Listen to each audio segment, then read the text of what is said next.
Okay, we should be waiting for everybody to arrive so we can start. So I'm officially going to start in about 10 minutes. Let's see. Hello. So we'll start at 10 a.m.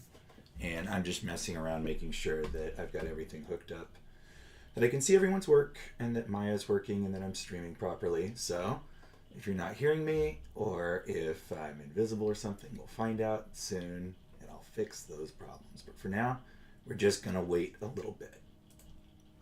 So there you go. You can still hear me. Just making sure everything is working properly.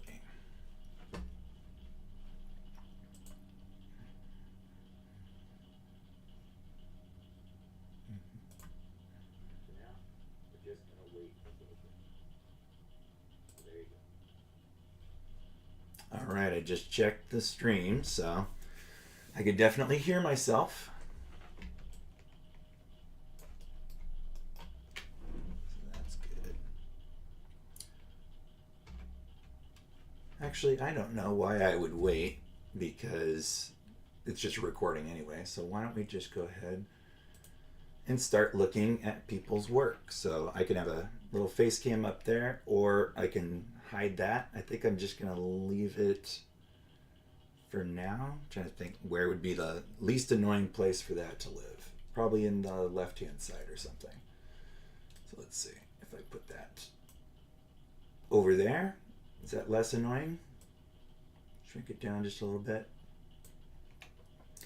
There we go. So at least you can see the channel box on the right hand side and everything like that. We can see the primary view.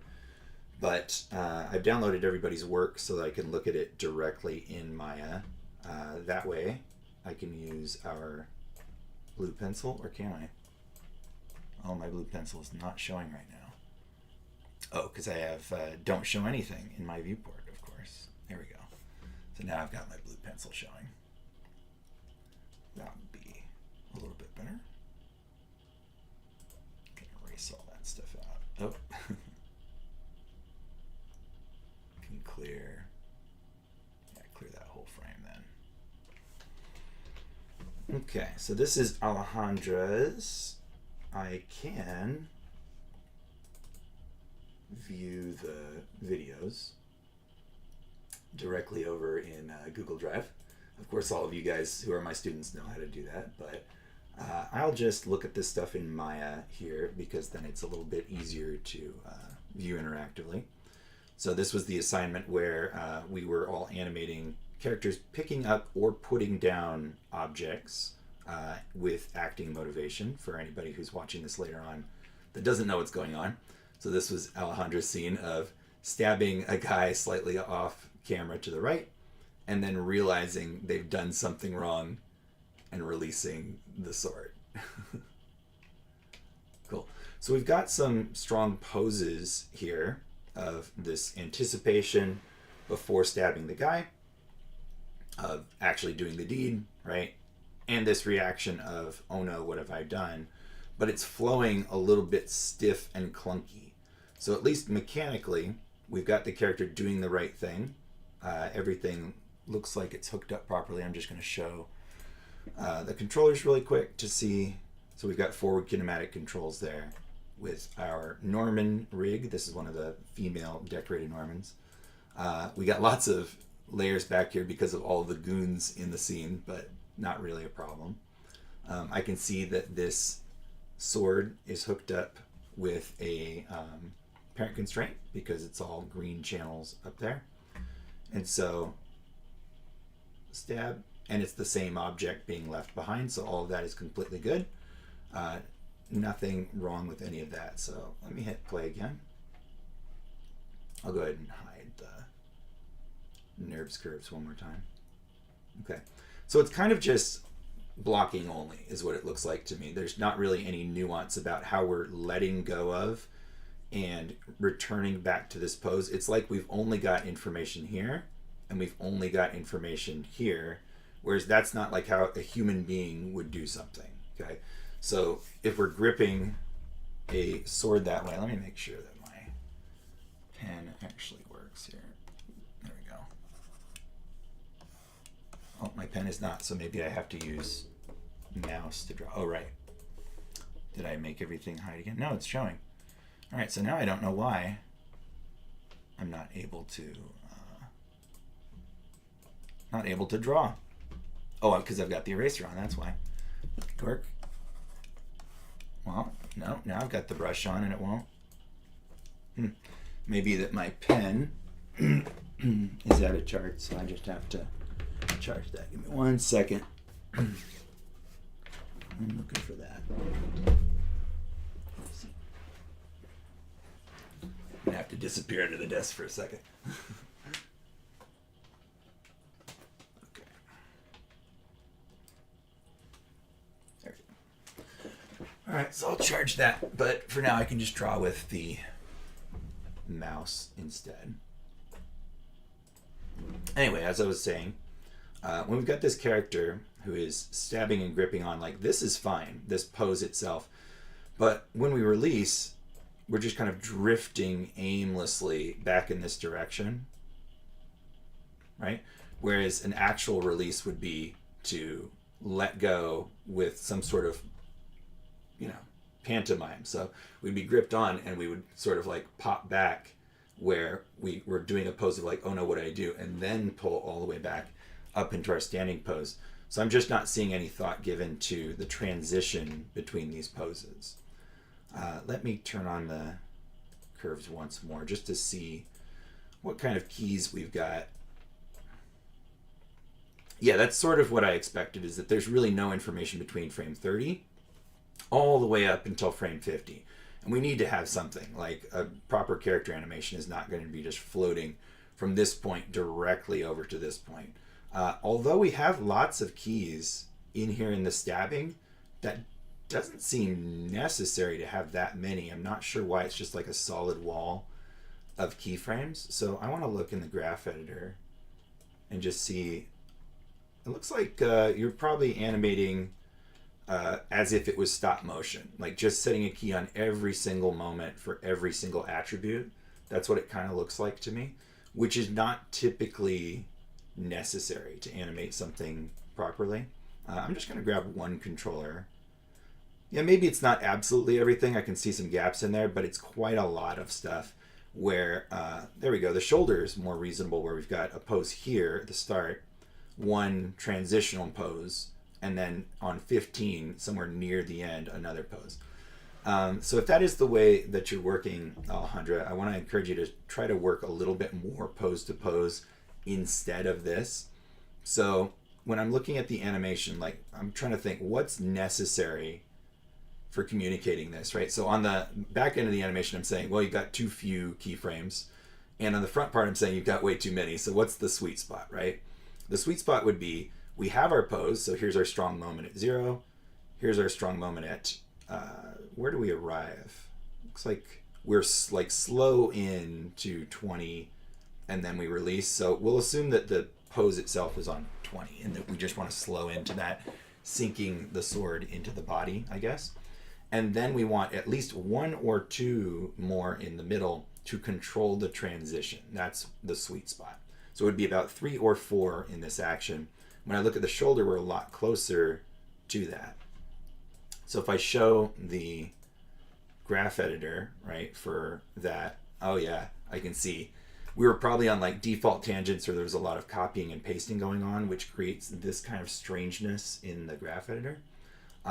One thing I would do if I knew that I hadn't done any work on any of the controls in the graph editor yet, is just to grab everything. Let's see, I'll dock this down here. Where are we? There we go. I'll dock this down here so we can see it. I don't actually need the outliner showing really. Okay, so then I would just grab all the controllers on the character, grab all the animation all at once.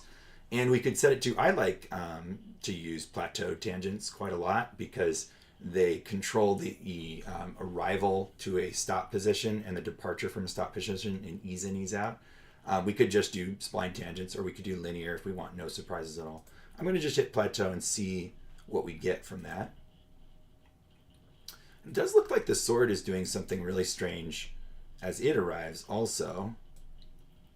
where the sword shouldn't need to have any keyframes until this parent constraint is released. And even then, it's just sticking into the body. So theoretically for me, we don't need any keyframes at all on this sword. So I'm a little bit confused as to why we have them. So the blend parent is at 1 until frame 8. So at frame 8, it's no longer following the parent, and now you're animating it through space. So definitely don't do that. The blend parent should be at 1 this entire time. So I'm going to go back to frame 0, and I'm just going to delete all the other keyframes on that sword, and let's see if it just animates properly. Yeah. Oh, I see. It's like it was in the other hand. Okay. So the answer here, Alejandro, would have been remove the parent constraint on this sword and put it in the proper hand so that it's in the position that you want when it's stabbing the character. So I can see the reason that you were doing that is that it didn't follow properly because the other hand is sort of like the support hand. It's not the one that's stabbing into the character. Although I guess theoretically it could have been. But yeah, let me see which hand is controlling the sword right now. Not that one. Is it actually the blue one? It is the blue one. Okay.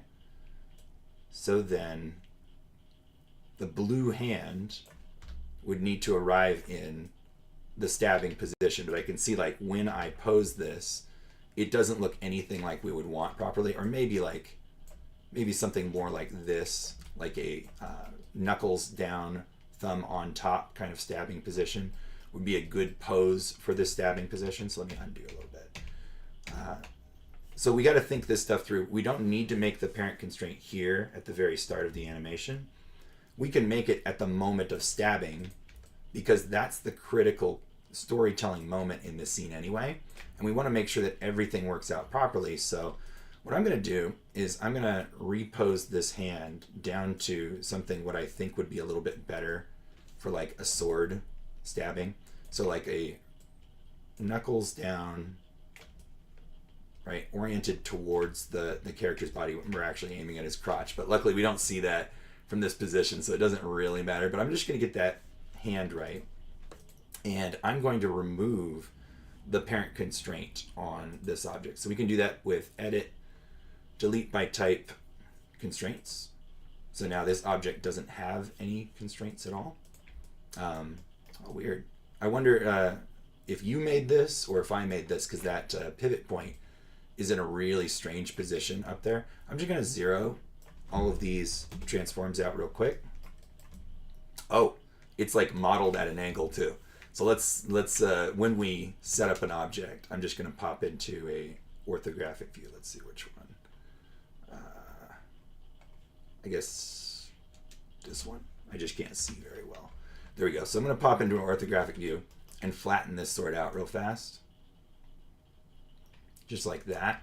So when we make a prop, ideally we want to model it in a nice flat orientation like that because it's a lot easier to model things.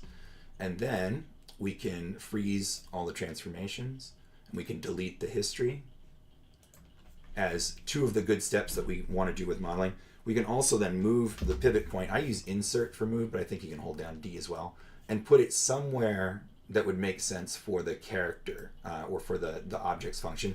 So like in the middle of the grip here is going to make sense because now when I move the sword around, it's as if it's being wielded. So if I have to fudge something a little bit, then that'll help.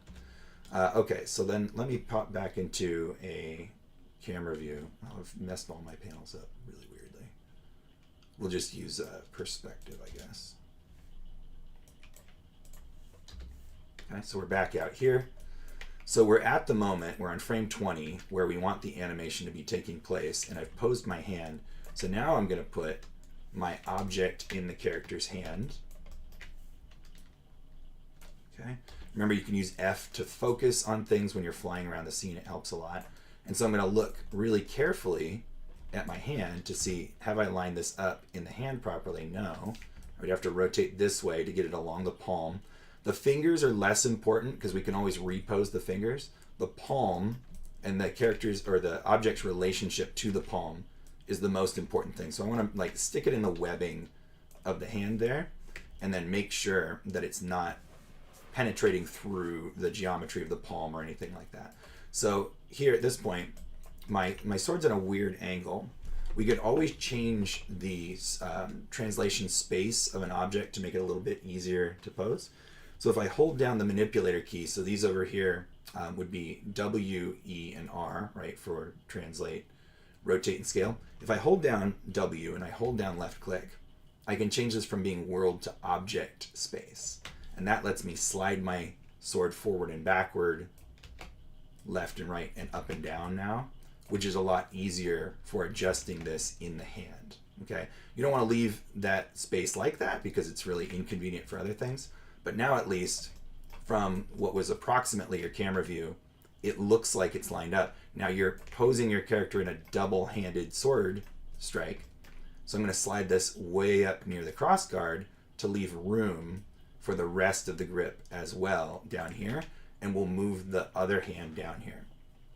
I think I know why some of this was difficult, because you were using forward kinematic controls for your hand. And this is all well and good for this arm and this sword, but then this other hand can't follow that very well because they're both like puppet hands. So we wouldn't be able to have this one automatically follow that, which would cause a big problem of having to counter animate this hand a lot to match or doing some other kind of nonsense. Okay, so now that it's set up in this position, I'll go through this whole process. Let me show those controllers. Oh, they should be showing. So why are they not? Why are they not showing? Well, they should have been. Oh, no, they're not. I just missed. There we go. All right, so we've got this control for the hand. We want this to be controlling the sword so that it stays in the hand the whole time. So we want the controller first, the controlled object second, in our animation or our rigging modules. Constrain parent. Just going to double check that I've got maintain offset, all the translates, all the rotates, and hit add. Yeah.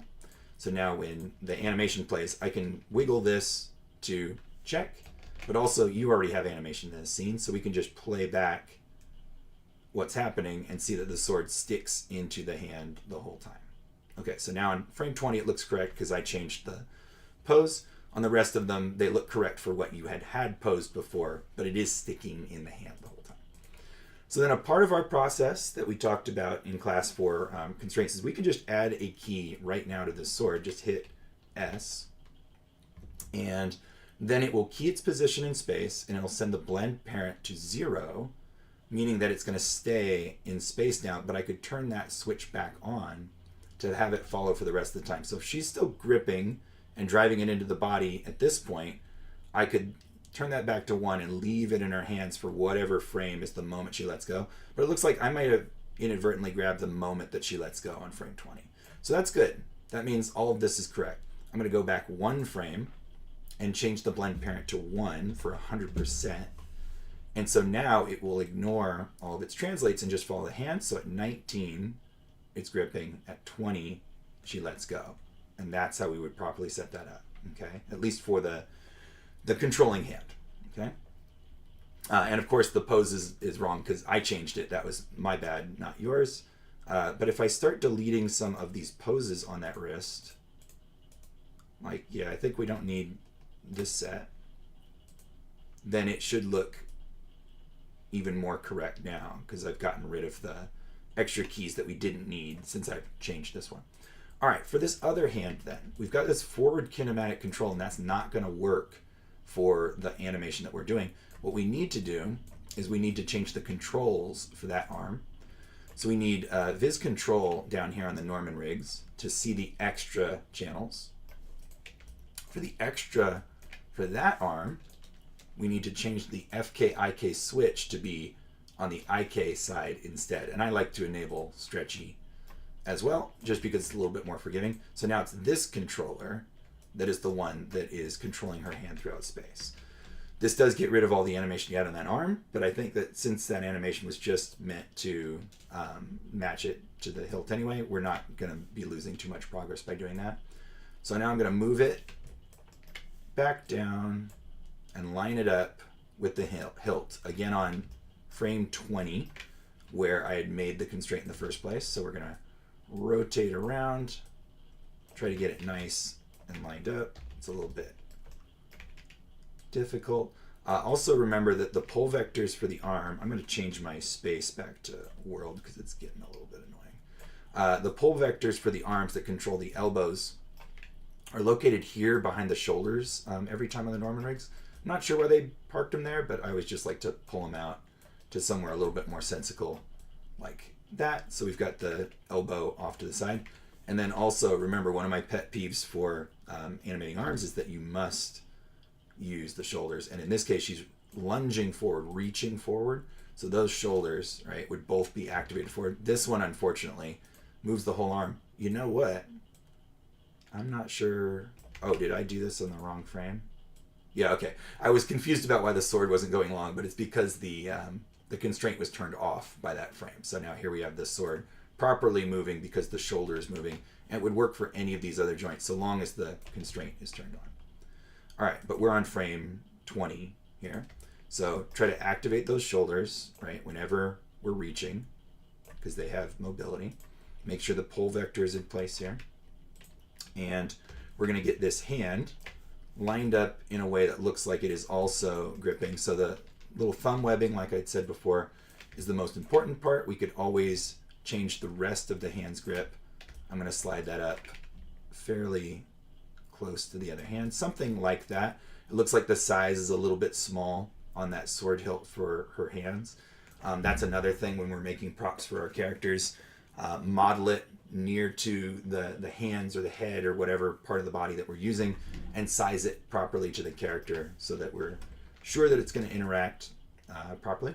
All right, so now that I've got that, I can either make the sword itself control this IK hand, or I can make this hand, which is controlling the sword, control the IK hand position and space. You want to be careful about that because sometimes you create a infinite cycle in a character if you constrain one part of their body to another part of their body. In this case, I think it's going to be fine because we've got an FK control controlling an IK, but I'm going to do the same controller as before first, and then the IK for the other arm second. Okay, constrain parent, everything was all set, so I don't have to enter back into there. Didn't get any warnings or anything, so now they're both traveling together. Good. On this wrist, I'm going to just hit S right now. We're going to get the same thing where now we've got a conflict over here, but the blend parent is set to 0. I'm just going to set that to, oh no, it did release at this point, so that's correct. I'm going to go to 19 and set it to 1 on 19. So now, previous to letting go, that hand is stuck on the sword. And then at 20, it lets go just like the other hand and would be free to go wherever it needs to go. I don't remember where your keyframe for your next pose was. Let's just say 30 or so. So on 30, I could grab this hand and the pole vector and the shoulder and everything else that I need to. And I could have her releasing more like what I was talking about, where we would initially just let go with the hand nearby the sword, like a kind of flinching reaction. All right, so I'll go ahead and key that. And the elbow and the shoulder if need be. I don't know what the shoulder would be doing. I'd have to shoot some reference to see, but maybe shrugging a little bit or something. Okay. I'm also going to delete these for that shoulder so it's not glitching out so hard. Okay. Then we can see when I drive the animation backward into our initial pose, it looks really weird with that hand because of how I've positioned them on the sword.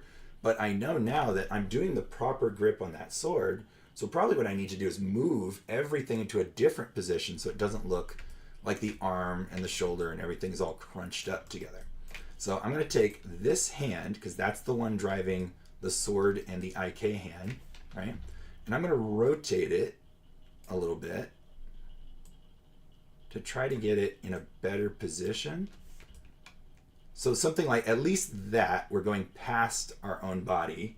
And if I look back at our camera angle, it doesn't look like ridiculous or anything, But this is one of the reasons that we don't really mix FK, IK very much, because now I've got to pose this arm in a way that feels okay while an IK is following along over there, and it just feels really strange to be controlling it that way. But at least something like this, right? We've got a pose that doesn't look super silly and still comes over in the same kind of way that we'd want. And now that other arm is just following along the whole time. And it doesn't look wrong, but it does look a little bit odd right now because I haven't given it much thought as to how I'm posing any of this. Okay. So Alejandro, hopefully that helps with the mechanics of setting up a parent constraint and how I would control this character, and also what I'm looking for, like in terms of how much posing to do, right? So now that looks a little bit strange here because the wrist is so broken at the moment of impact. So I'd probably lift up, at least lift up this elbow a little bit more, because it's almost like they're going like this direction, like elbow all the way up. Boy, that looks weird. Anyway, I don't want to nitpick this too much, but yeah, we'd have to think this all through. I think really for this whole animation, since it's like going from point to point in space, I would have used IK throughout. I'm also just more comfortable with IK in general. But yeah, so hopefully this gives you some insight into how much detail I'm looking for in a character animation like this, and how we set about mechanically doing a parent constraint and getting that stuff all ready to go. Remember, if you have any questions, you can always email me, and I will respond to that, since we're just doing it live today, and you're not necessarily in chat at this point. But we'll go ahead and move on to our next one. All right, let's see. Oh, what did I name your homework for? There it is. So Josh is next. Let's go ahead and open that up.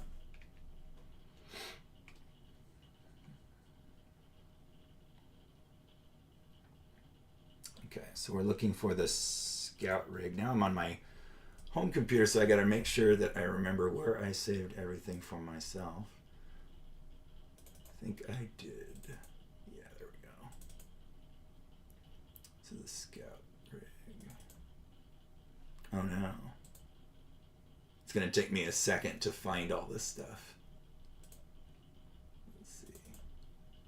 3D rigs. Yeah, bear with me while I try to sort out where I have all this stuff at home. But at least I do know I've got them somewhere.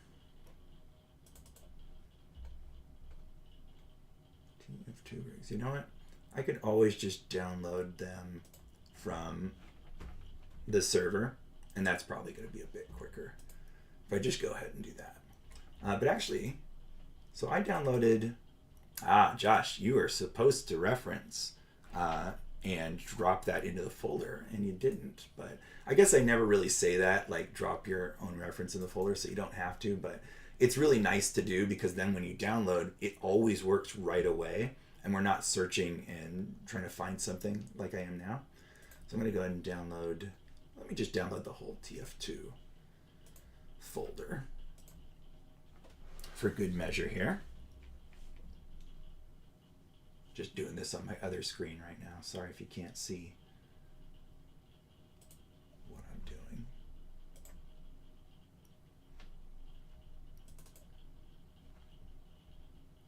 Okay.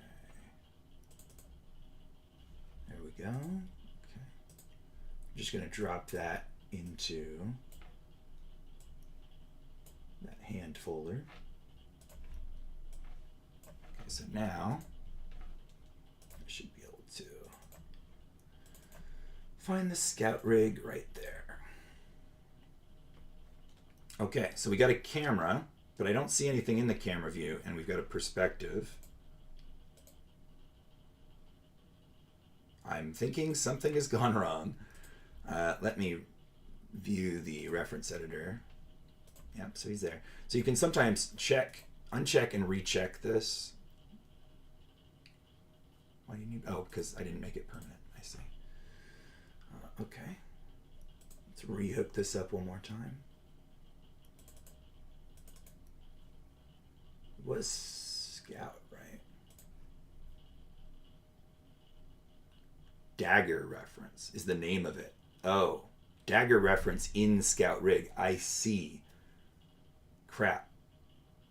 So it's not quite the same thing that I am opening that you're looking for. Oh no. All right. And since I don't really know what that is, well, it's the thing that I made, but so I have the objects. All right, so let me download that. Oh, but you changed it. Yeah, I remember. Okay. So instead, we'll just look at yours in the folder. Oh, but you don't have a video for me either. Josh, making my job hard, man. All right, so now what do I do? If it didn't bring the Scout rig in, I guess I can't view yours then, because I don't exactly know the setup of your reference. Dang, that sucks. Right, because it's called Dagger reference. You set it up with the Scout and the Dagger together. I mean, theoretically, if it's just got the Scout in it, it should work, but somehow it didn't. So let me just try one more time. Scout. Open. Dagger, we'll skip the Dagger. If it's just a Scout with an empty hand, then it won't matter. Didn't load? Yeah. I know reference file not found, but you should still load the rest of it. Yeah, it won't let me. It just simply is not allowing me to do this. Say ignore. Yeah, so I'm not going to be able to view your animation, dude. You got to give me at least a video, or you got to give me the references that you used in order for me to actually view the work. So for now, I can't see yours at all. So I'm going to have to go on to somebody else. Sorry. If you get that a little bit later today, you can either drop in chat or you can send me a message and I can review your stuff then. So I'm moving on to Maya. Okay, yeah, don't save that. All right, so we got the Scout rig again. Let's see if we have the same problem or not. Hopefully not. I know that you had changed the texture, Maya, on this one, but that would also be something I would need in order to view. Okay, so we got the Scout. We're not going to have the texture, though, because that file was not provided. So you need to give me all that. There's another reason why when I say for you guys to set up your scenes, I always do it in a folder. I always put all my rigs in that folder, all my references in that folder. I save my files in that same folder. You can do subfolders if you want to, but then take that folder and all of its contents and zip that to save, because then everything is airtight. It works one time. You don't have to find anything ever again. It knows right where to look. It's always in the subfolders of that one folder. So that would make it work really nicely. Do we have... We don't have a camera. Okay, so I get to fly this wherever I want. And just because it's a little annoying to have the graph editor down there, I'm going to pull it back out onto my second monitor instead so that we can see this nice and big. Okay, so we got the Scout. He kind of looks like he's drinking as opposed to smoking. And I know the title was smoking, but it's the action, the motion of going up like that makes it look like drinking instead. So that would be my first note about that. He does, oh yeah, he drops it. Okay, good. So let's make sure for the assignment, there we go. We've got the parent constraint right there. It's set to 0 and it's set to 1. So he's holding in his hand. Great. So you got mechanically what's going on with the parent constraint. The body language is not bad. He looks casual. He kind of looks like a child in a big old adult chair just because of the scale of what you've made there. I don't know if that was intentional or not. It is kind of funny for this Scout to be a little too small for his environment.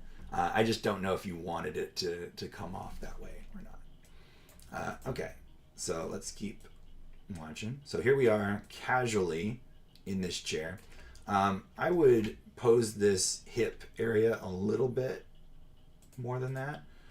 Let's see if I can, because I'm not sure about the controls on these old TF2 characters. Did I show the wrong one again? No, NURBS curves. So Where's his controls? Oh, there's the blend shapes that you made. Oh, cool, yeah.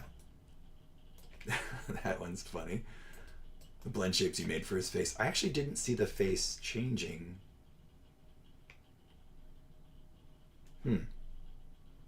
Yeah, I don't actually see it doing the thing it's supposed to do. I can see you've got it here. There's an envelope, but there doesn't seem to be any of the other blend shapes on here. I know that we were experiencing problems where the blend shapes were kind of moving the mesh out of place in the wrong way. So if that's the reason, it's okay. It's not like this was a part of this assignment or anything, but let's go ahead and hide those.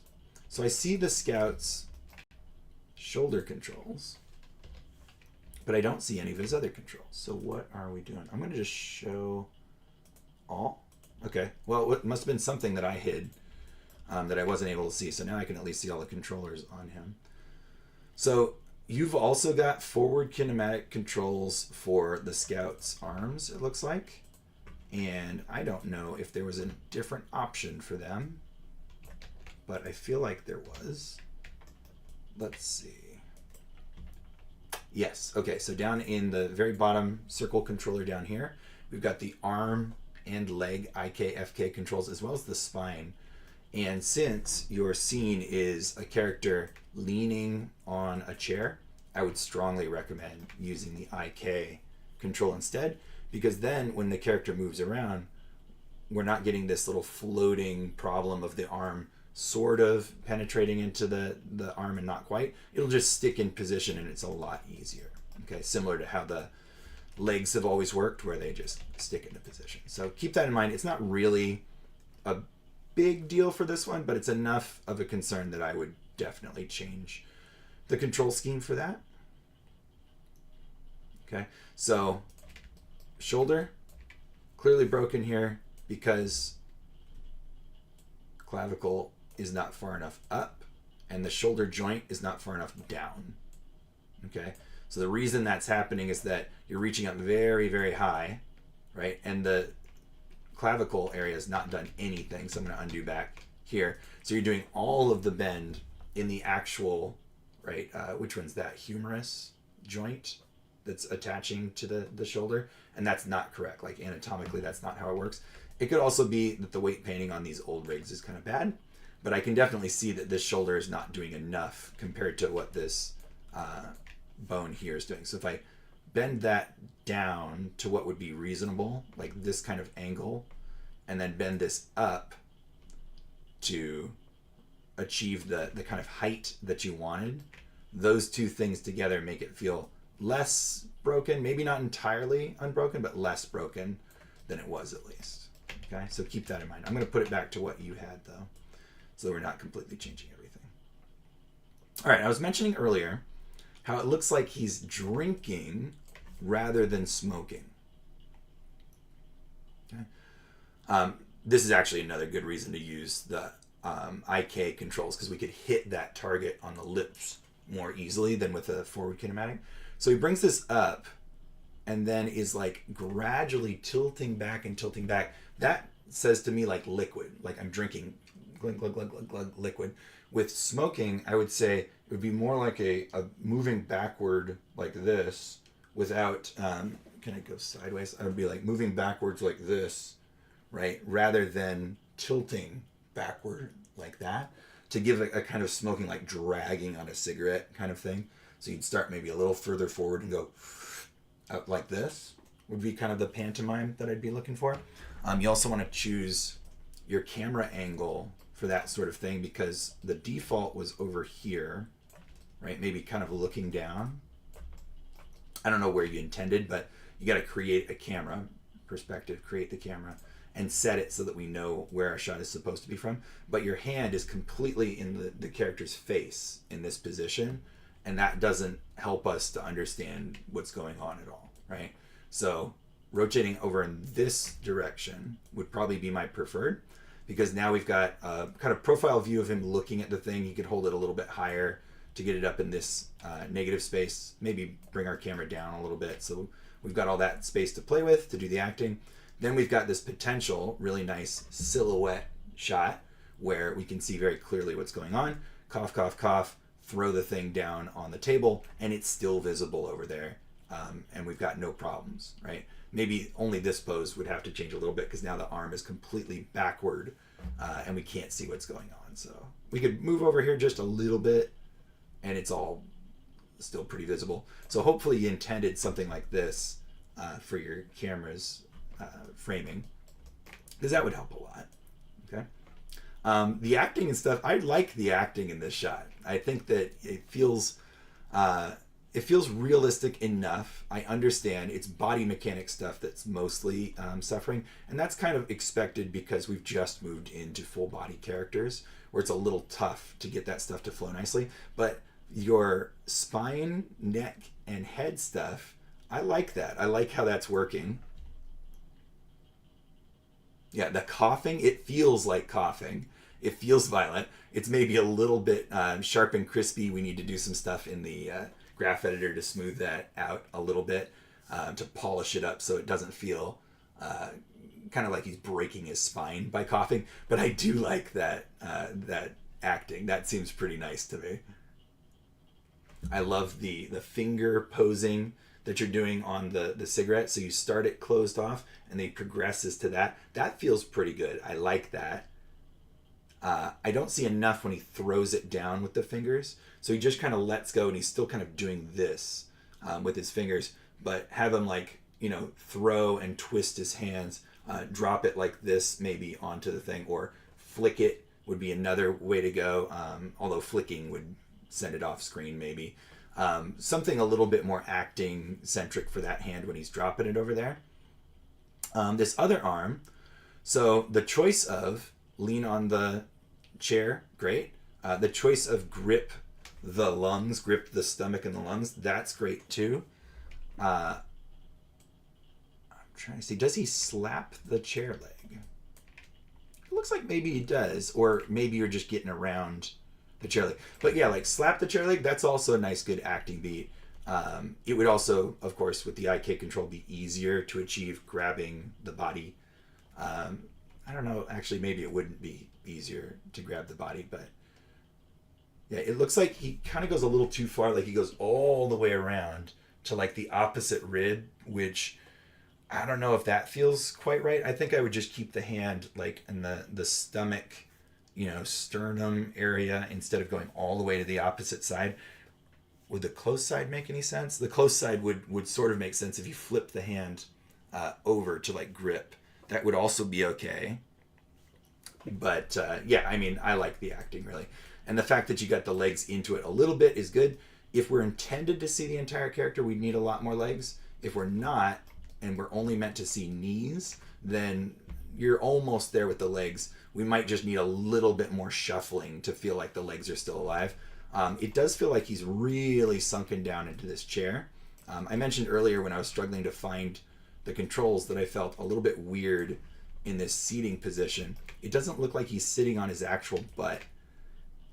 And I think that's the reason why, is that we need those hips angled forward a little bit. We tend to rock back on those hips when we're actually sitting in a chair, all the way down to I think I grabbed the chair. We can potentially slump all the way down to like this.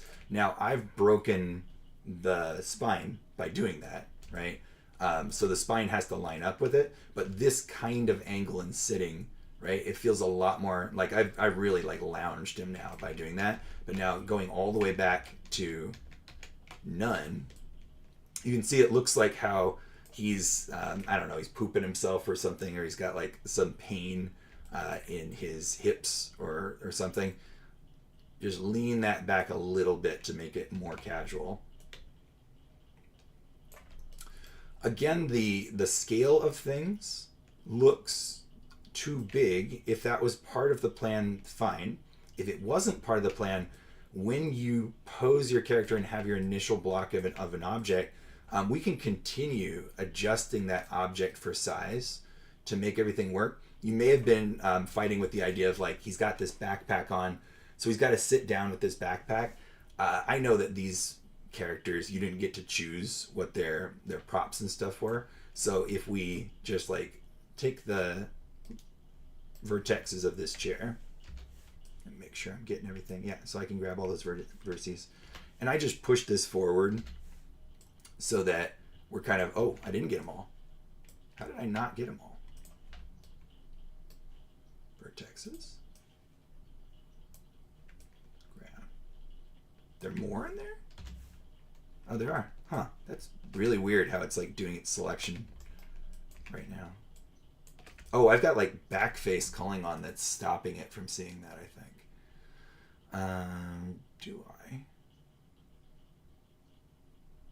Do I have backface calling? Probably somewhere in here. I'm just struggling to find it at the moment. Things have changed a little bit, and I don't always know where to look anymore. Anyway, I think that's the deal. I can find that later. So now I've got all the now I've got the vertexes of this chair. Almost. There we go. And I could scoot this forward. Wow, I still didn't get them all. Doing great. Now? Great. Now I got them. Okay. So I could scoot this forward to be like where his actual back is, and that's sticking through the back. If we're looking from this side, I don't really care. You could even split the difference a little to where like the backpack would be sinking into the back, but not entirely. And it would feel like maybe that's squishy and pliable, but now at least it doesn't seem like he's floating in that chair. I'd do something a little bit more like that if I had no control over where this backpack is. As long as we don't go looking back there, we're not going to see it. Now, if the scene was completely rendered and lit, that would pose a problem. So keep that in mind. Okay. All right. I think that's enough for now. So there we go. Thank you very much. Very good. I'm going to open up the next one. All right, Quinn. I found 2 work in progress folders, but no, oh, I see. There's a zip and a zip. Okay. I neglected to unzip the other zip. So hold on a moment.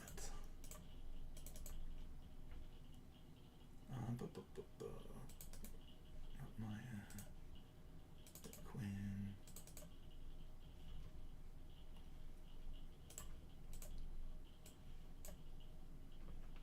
Okay. And the work in progress folder is empty, it looks like. Hopefully that is how it should appear, because I don't see anything in there. All right. Quinn. Got blocking 1 through 7 and then anim 1 through 3. I'm going to assume that the anim number 3 is the most recent one. And I could compare with a video. No video. Okay, so I can't compare with a video. So we're just going to have to assume that this is the one. I do remember seeing this before, though. Okay.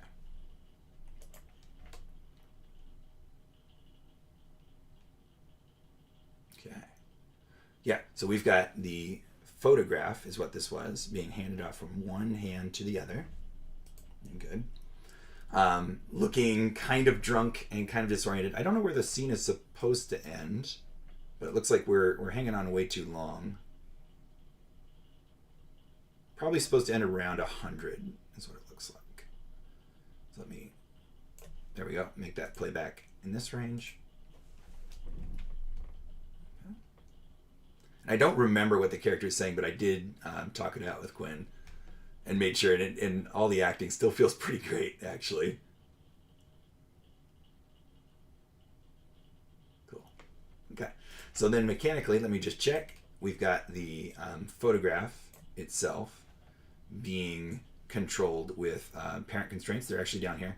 So no need to add any keys because it's never being passed off and floating in space, right? Instead, we're animating the 2 weights down here so that at the moment that the other hand needs to grab it, it does. And now the first hand lets go and we've got a grip of that. Cool. Okay.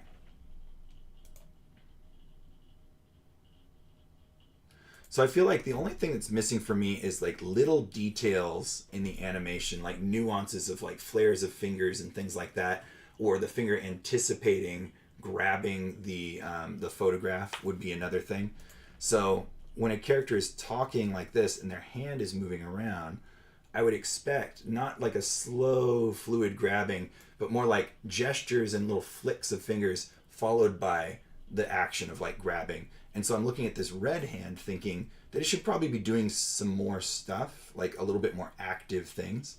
And coming up to the grip here, we kind of go from this pose, which is like I'm not quite gripping. I got my fingers open to here. I've got a piece of card here that I can use. So I've got this pose, and then I go like smoothly into this grabbing, which I think it would be more like you stick your fingers out first to kind of feel, and then get into position, and then take the grip is what I would assume. It's like when you're passing something off from hand to hand, when it's you kind of know exactly what you're doing. But typically, just for like pantomime communication, I would have the fingers kind of probe, then lock into place like that, right? So that like make contact, then make solid grip, and then pass off. And I think that would just kind of help the communication, even if it's not necessarily what the person did. Just that two-step process feels a little bit better. Okay.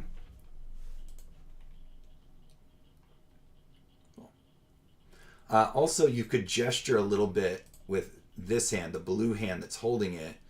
So when they're saying something, I would sort of assume something like an emphasis tap, right? With the like wobbling it around, or like one little gesture into the air or something when they're making their point, just to keep the body active with what the speech is.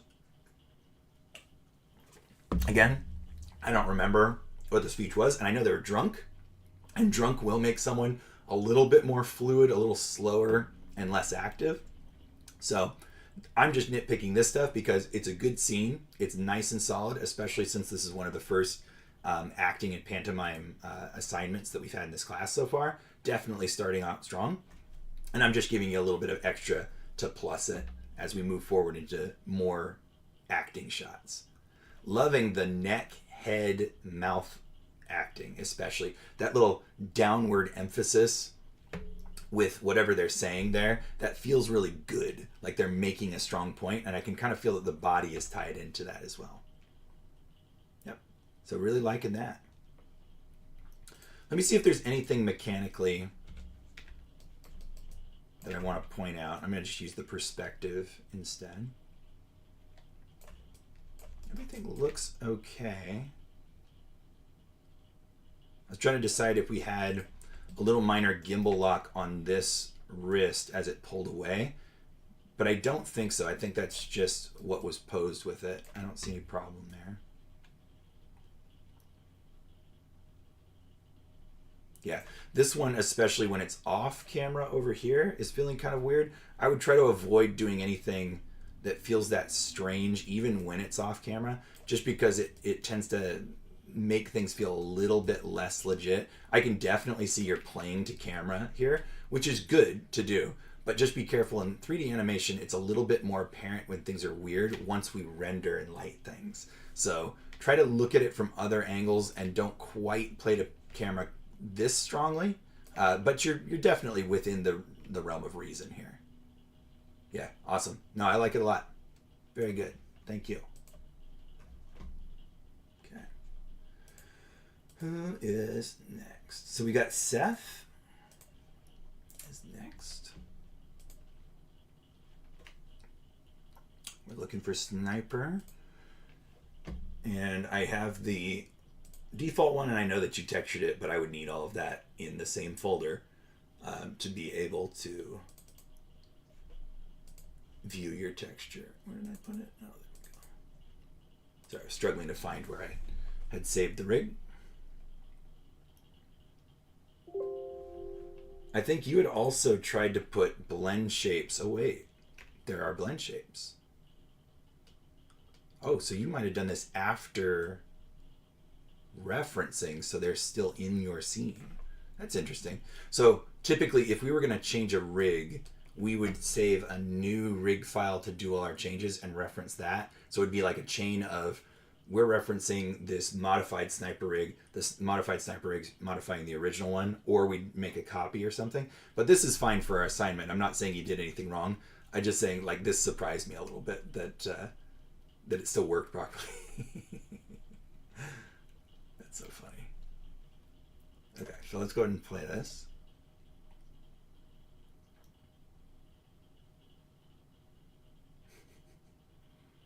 There was a little minor like before he did the big one, which is kind of fun too.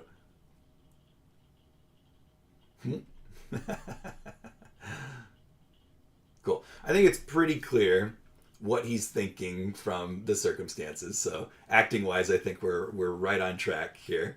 I love the little body tense because it's like he just saw something, right? So that first little bit, those little subtle things like that, they really make something feel alive, right? This little slight forward adjustment, like, hey, what's that, right? Then reaching over to drink something. The only issue I'd have with that is that I love the adjusting, like, hey, what's that? But then why does that trigger drinking something? I think those are two different things. Like if I did that kind of action, there's no way I'd be reaching right now for something. I'm too engaged in what I'm doing. So just as far as like a choice goes, I'm a little confused by that, but I do love the action very much.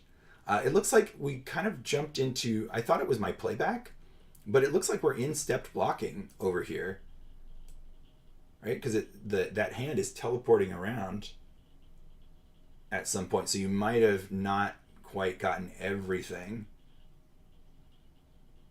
So I'm not sure if we're in progress or something, but there's so much polish in the rest of it, like the little flop on the hand down there and the slight adjustment of the knee. So I think it was something, just an oversight rather than not being done with this, because I'm seeing so much detail in other places. Yeah, great outtake.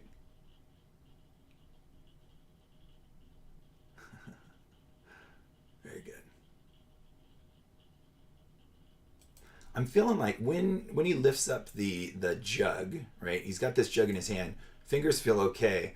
That we need some adjustment on the fingertips in this position to feel like he's holding it more securely. I'm thinking just like as you travel past this point, that I would change their pose to be something a little bit more grippy.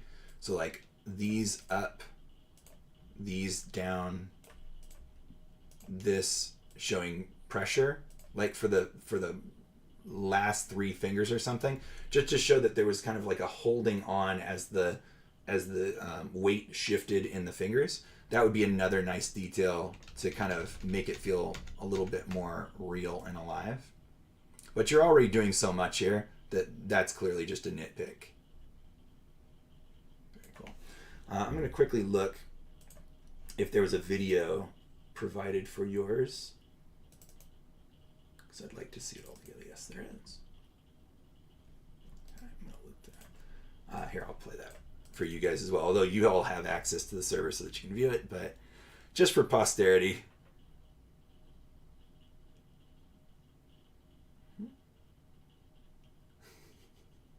Nice to be able to see through those glasses as well with this this rendered version.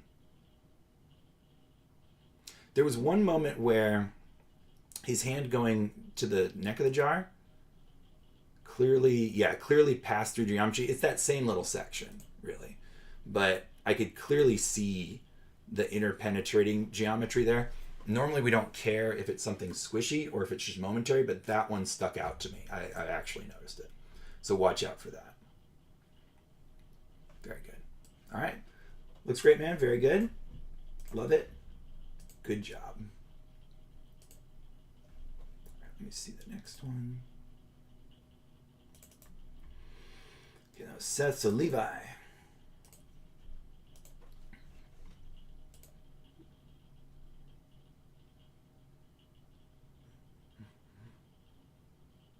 Okay, there we go. We got our camera view right there.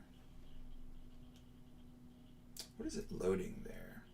Oh, I have cache playback turned on, which I tend to like to leave off, actually.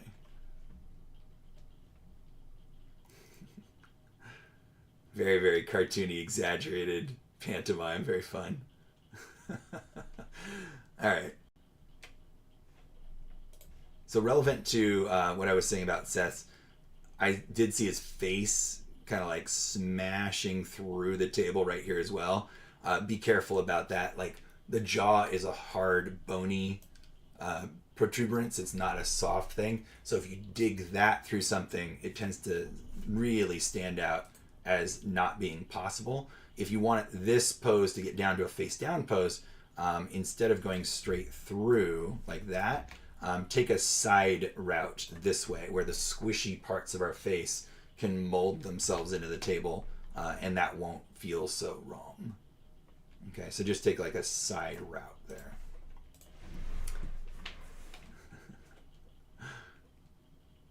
Yeah, great pantomime. I'd love to see when he's doing the chugging, right? The hand didn't do anything, and I'd love to see the hand getting into the action as well, right? Oh, here's a little bottle that I can use, right? So if I'm going gulp, gulp, gulp, gulp, right? This is pressing into my lips, so anything my head's doing, right, my hand kind of also has to do at the same time. It kind of shows their connection. So by having that not move, then it doesn't feel like they're connected. Okay, so that's the only problem. Yeah, this one's weird too, where the body is doing stuff and the hand is frozen. Especially with IK controllers, always try to avoid an IK holding completely still unless it's in contact with something that is completely still. Okay. And this transition from chugging to down on the table is a real awkward transition for that bottle. It kind of looks like it just floats straight out of the hand rather than gets dropped properly, right? So we would want, if you release the grip, that bottle's going straight down, right? And then it's going to hit things and bounce around. We don't want it to like cascade in this way. And if you throw it, that's fine. If you give it a little toss, now it's got a direction, but treat it like a physics object at that point, because that's a really awkward transition we've got. Okay, great facial expressions.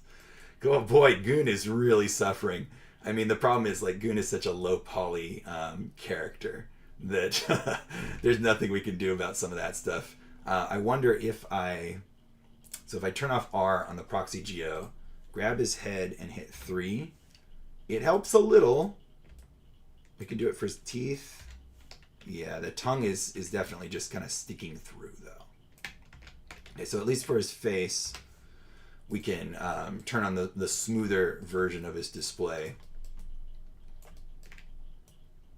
That should help a little bit. It does affect playback just a little.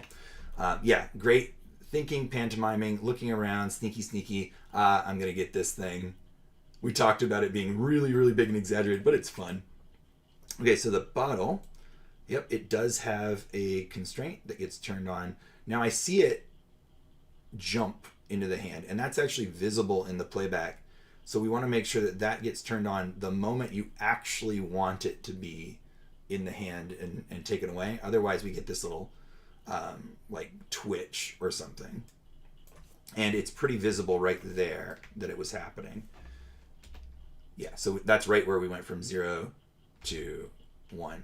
So if I just delete that frame, so here is the moment before, here is the moment where it's going into the hand. I could just turn that on now, right? Oh, I see. And so it was made in this position, and this is the one that's adjusted it. So we could try to adjust this position then. Oops, kept hitting 3, it wouldn't go. We could try to adjust this position to match. Yeah, I mean, that's tough. Okay, so you made the parent constraint in a moment when the bottle wasn't flat on the ground. And so now we're seeing this weird transition happen. So what's my option for that? I guess we could try to adjust the position of this hand. Oh, I see. You've also made the constraint happens not on a pose with the hand. It should. You should always, if that's the moment that we make contact, you should definitely have a keyframe on the actual hand, on the actual controlling object in that moment too. And since we don't, that made this way harder to fix. So I'm just going to hit S right in that moment and then try to rotate it back down just a little bit, maybe. It's going to be really hard. This is why I said to like wait until you've got your character in position to make the parent constraint, because it gets really hard to fix something like this, especially since you're doing it very, very slow. Like, yeah, nothing that I did helped. Okay. The other option is, instead of doing a nice slow grab, right, you do a snatch. And then by snatching it, everything's in motion. We've got wider spacing. You don't see any of that hiccuping or twitching in the moment, and you get away with it. But since you did it like so glacially slow like that, now we're able to focus on it, and so we're able to scrutinize it much, much more. Okay.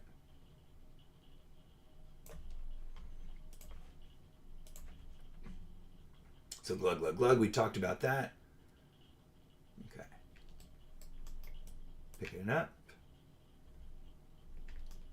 Yeah, careful about floating hands like this blue one as well. Something happened with the elbow that I keep seeing right there. What are you doing, elbow? Why is that happening?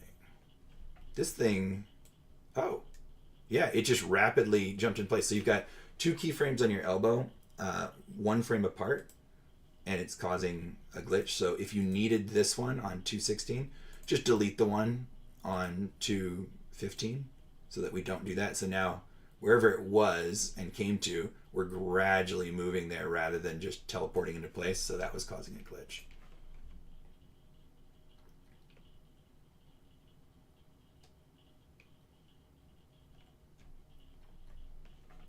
The one thing I'm missing acting wise is the realization that something's gone wrong. So here at 216, I think this is the last time before the oh no collapsing on the table. I would love to see a little huh, oh no, you know, kind of in the with the drinking pose. You've gone back so far that we're no longer seeing the face, and although that's exaggerated, now we don't get the acting part of it. So if you're gonna go back that far, right, drink, drink, drink, drink, drink, you can go hum, and then collapse down, or do the drinking where we only go about here, then we could see it happen on the face, then we could collapse down. So that's the only part I'm missing as far as acting goes. Although body mechanics, look at this, right? Reach in the direction you're going, right? Every time the arm is reaching in a direction, push the shoulder in that same direction. Don't worry about what the elbow's doing, right? The elbow's for slack, right? It's the hand that we care about. So if my hand is up here, and you can kind of see on my own shoulder doing it right now, every time I reach my hand up towards my head, that shoulder's going up too. It doesn't matter that my elbow's over there, right? Even if my elbow's down over here, my shoulder still activates. So follow the hand, not the elbow, because I can see that you were animating the shoulder, but it wasn't going in the right direction. You can see it slide back down there because I made this pose. Okay. All right. Pretty good overall. Loving it. Love what you're doing with Goon's face. Can't wait to see what you do with the cartoonier rigs, because we're about to use some cartoonier rigs. All right. That's all I've got in the folder. I'm going to really quickly just do a check to see if there was anything dropped in the folder late. All right, just pausing that. I also don't see anyone in the chat saying anything, so that's fine.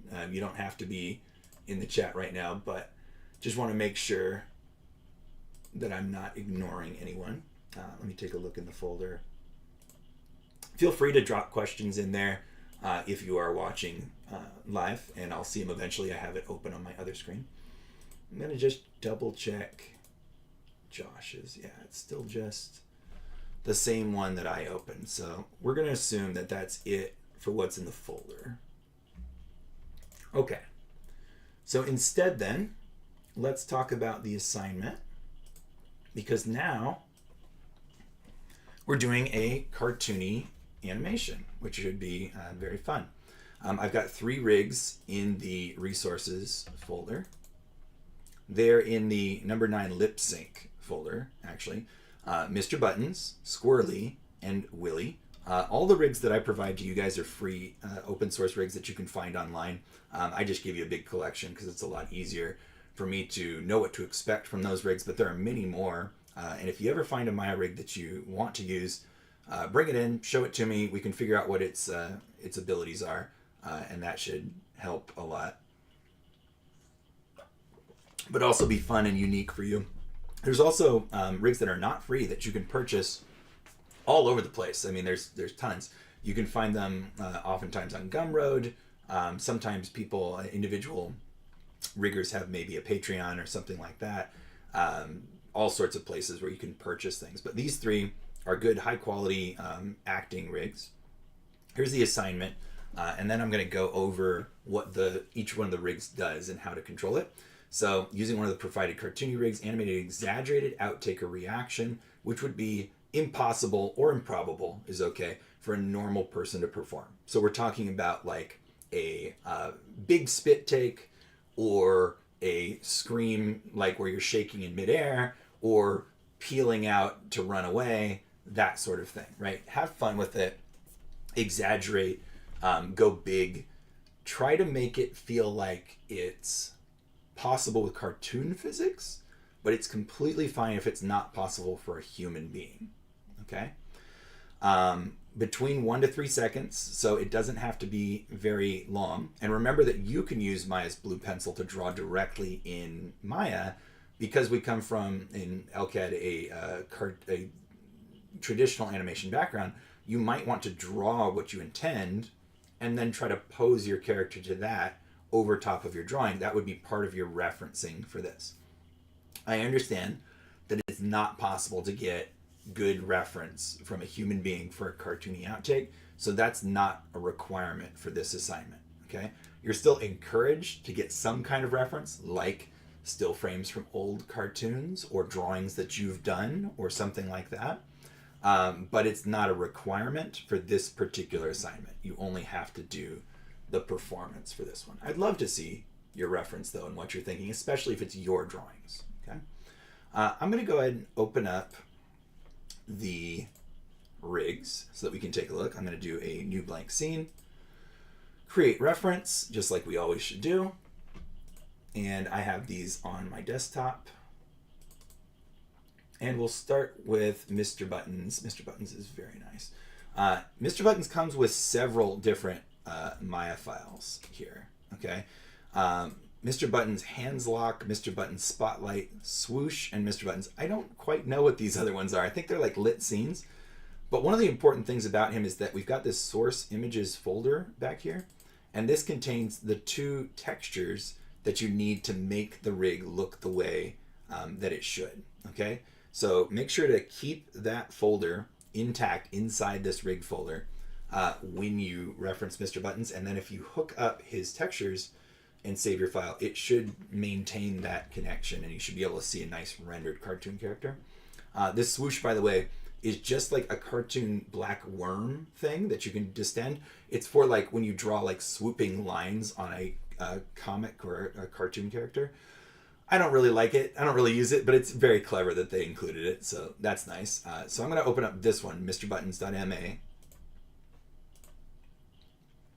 And let's see if he comes in with his texture or not. If he doesn't, I can show you how to reconnect it.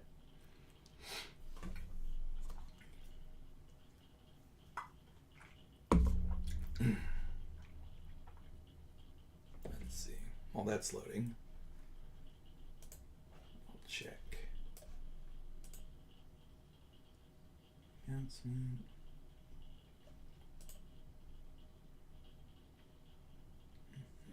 Okay. Just taking a look around over here.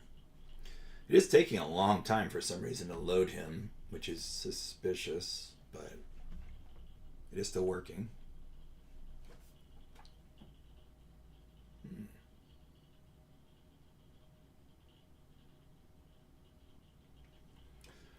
You okay, Maya? What's going on?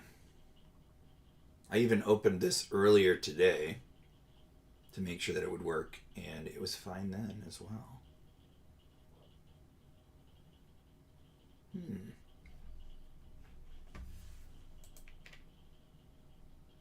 Probably just my computer. I do need to get a totally new computer. This is quite old at this point, so that's what I'm going to blame it on.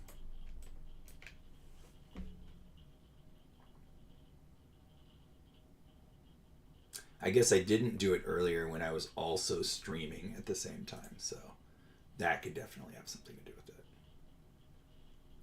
I'm going to shut a few things down.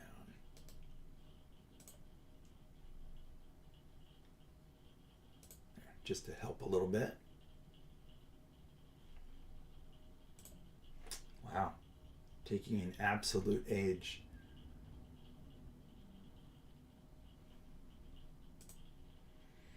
Really quickly going to look to see in my old videos if I ever demonstrate Mr. Button somewhere else, because if I can't open him, then he's a little bit hard to understand by yourself. Yeah, I don't see it anywhere. Come on, Maya, you can do it.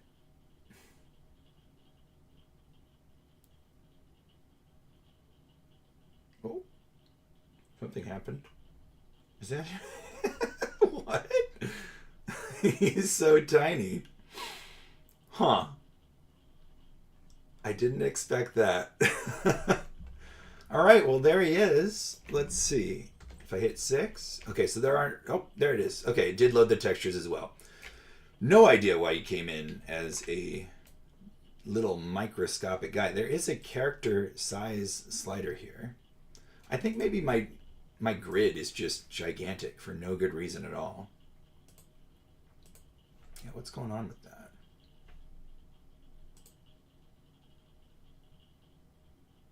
Oh, wow. Yeah, my far clip plane is like 10,000 units for some reason. And my angle of view is at a really... Oh, no, there's a focal length. That's normal. Yeah, I don't know what's going on with my Maya today. But anyway, here he is. I'll just hit F to make sure I've focused on him. He's a really cute little cartoon character. He's very, very flexible. He has a lot of options. Because of that, it can be a little intimidating to animate him because there's so much stuff going on. So let's go through him bit by bit, and hopefully he'll be a little bit less intimidating once I do that. So just like all of our rigs, we've got this primary mover, this global mover down on the bottom that you're not really meant to animate. It's just for a positioner. It also has a character size slider if you really need to size him somehow in the scene.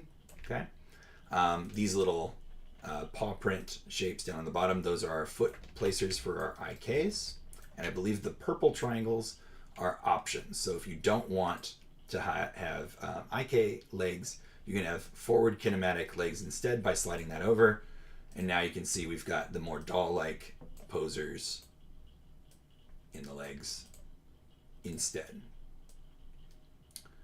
Let me see if it keeps that. If I pose that and then I switch back, does it keep that pose? Some rigs do. No. So it's one way or the other. You can switch between them, but then you're going to restart over with your pose. So I prefer IK, so I'm going to stick with IK. All right, we grab that. We can move that around. We can see nice, squishy, flexible, cartoony. You might notice that we've still got these rings around the leg. That's because those should be bend bow controllers, right? And shapers. So he's very, very flexible. You could do essentially what is like rubber hose kind of animation with this character if you really want to. And since we're doing a more exaggerated, cartoony action, feel free to take advantage of that stuff. This is the knee pull vector, of course.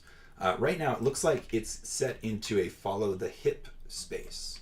So if do I see a hip other than just the cog? So a lot of people call this the cog. I don't know if I've called it cog in class. Center of gravity, and they even make it look like a little gear, right? So to kind of reinforce that. That means that's the primary mover for the character. So that's where their center of gravity, their center of mass would be. So I'm just going to move that back and forth. You can see the bend bow kind of controllers make the leg look really weird if they're not set to 0, right? Because I was specifically shaping one action. So be really active and careful with those if you're going to use them, that they look good per pose, right? So pose the leg normally first, then use those controllers. Don't use them as the primary controllers. But I don't see... Okay, face... Oh, here's the bend controls. So apparently, and this is a little bit odd for me, some of the visibility controllers are on the cog, not on the bottom controller for Mr. Buttons. So if you don't want those bend bow controllers showing for some portion of your animation, like blocking, for instance, or they're just annoying to you, you can turn them off right here. And so now we can't even see them. They were present on the arms and legs. I don't know if they're present anywhere else. The face, maybe? No. Okay, so it's just arms and legs for those. So we can turn them on and off right here. Facial controls. This is one of my favorites to leave off until later because I just want to pose the entire body and get the actions and not worry about the face at all. So you can definitely turn those off. You can see he's got a lot of facial controls and a very, very fun face as well. His bow tie, if you just don't want him to have a bow tie or collars or cuffs, all of that stuff can be turned off. So now we've just got a cat instead of a Yogi Bear style cat that has pretensions of humanity, I guess. And then teeth as well, we can't actually see in his mouth. Oh, and I turned off the facial control so I can't open his mouth. There we go. Is that the wrong one? Yeah, that's the lip control. This is the jaw. There we go. So we can see the teeth in there.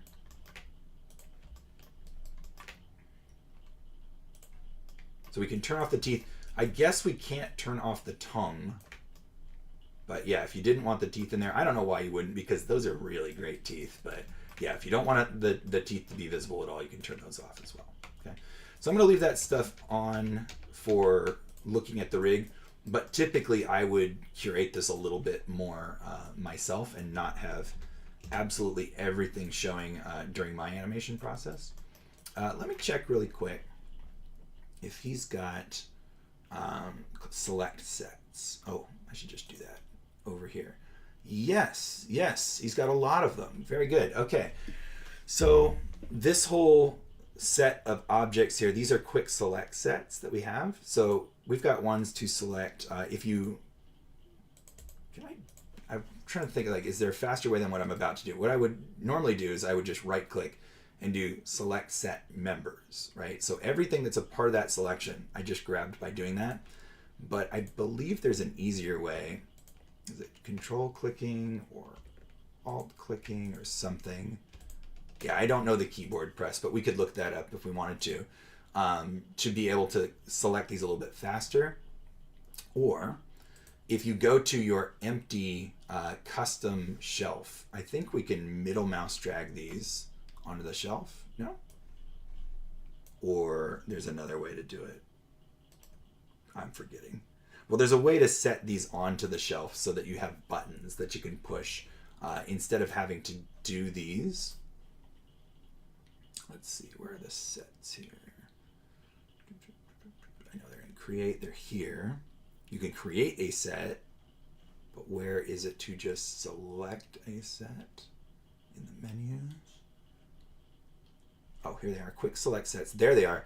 All right, so since they're in select quick select sets here, I know that there's a button combination that when I click it, a button appears on the current active shelf. So I'm going to try to remember what it is. I think it was something really, really Byzantine and strange, like Alt Control middle mouse or something. I'm going to just try it. No, not Alt, because Alt makes this disappear every time I press it. So like Control Shift middle mouse. It's Control Shift middle mouse. Way to go, memory. All right, so if you want these as buttons, Control Shift middle mouse, click these. Click, click, click. I can't see if I got that or not, but whatever. So now all of those sets, which are here in the outliner, are now buttons up here in order. So Mr. Buttons RN, I don't know what that means, but when you click them, oh, right something? I don't know what that meant. This one, or this one, or this one, or this one. These are different groups of controllers. So since I'm talking about how complicated Mr. Buttons is as a rig, having these buttons could be a big help, or you can create your own buttons. So if you very carefully make a selection of, like, let's just say it's these 3 rings here, that for some reason you just want those 3 and you want to easily be able to reselect those 3 things, we can create our own quick select set and name it. Go to create sets. You can do it right down here, quick select set, or we can create a set right here, but I'll just do quick select set. Give it a name. I'll just say this is rings, and then you can add to shelf, and not only does it add it down here, but it adds a button up here on the top as well. So now if I click that, it selects those 3 rings for me. This is a really good, slightly more advanced method for animating character rigs, because it becomes very necessary for complicated rigs to have some convenient way to select things like that. Okay. I'm going to go ahead and just keep going through the character. So we've got our IK control for our leg, and our bend bow, and our pull vector control. I did just very briefly touch on that the knees are set to the hip space, which I think means cog right now. There we go. But there were some other options. If I click that drop down, main, I think means this one on the ground. Yeah. So when this moves, it moves, which should be true of everything always.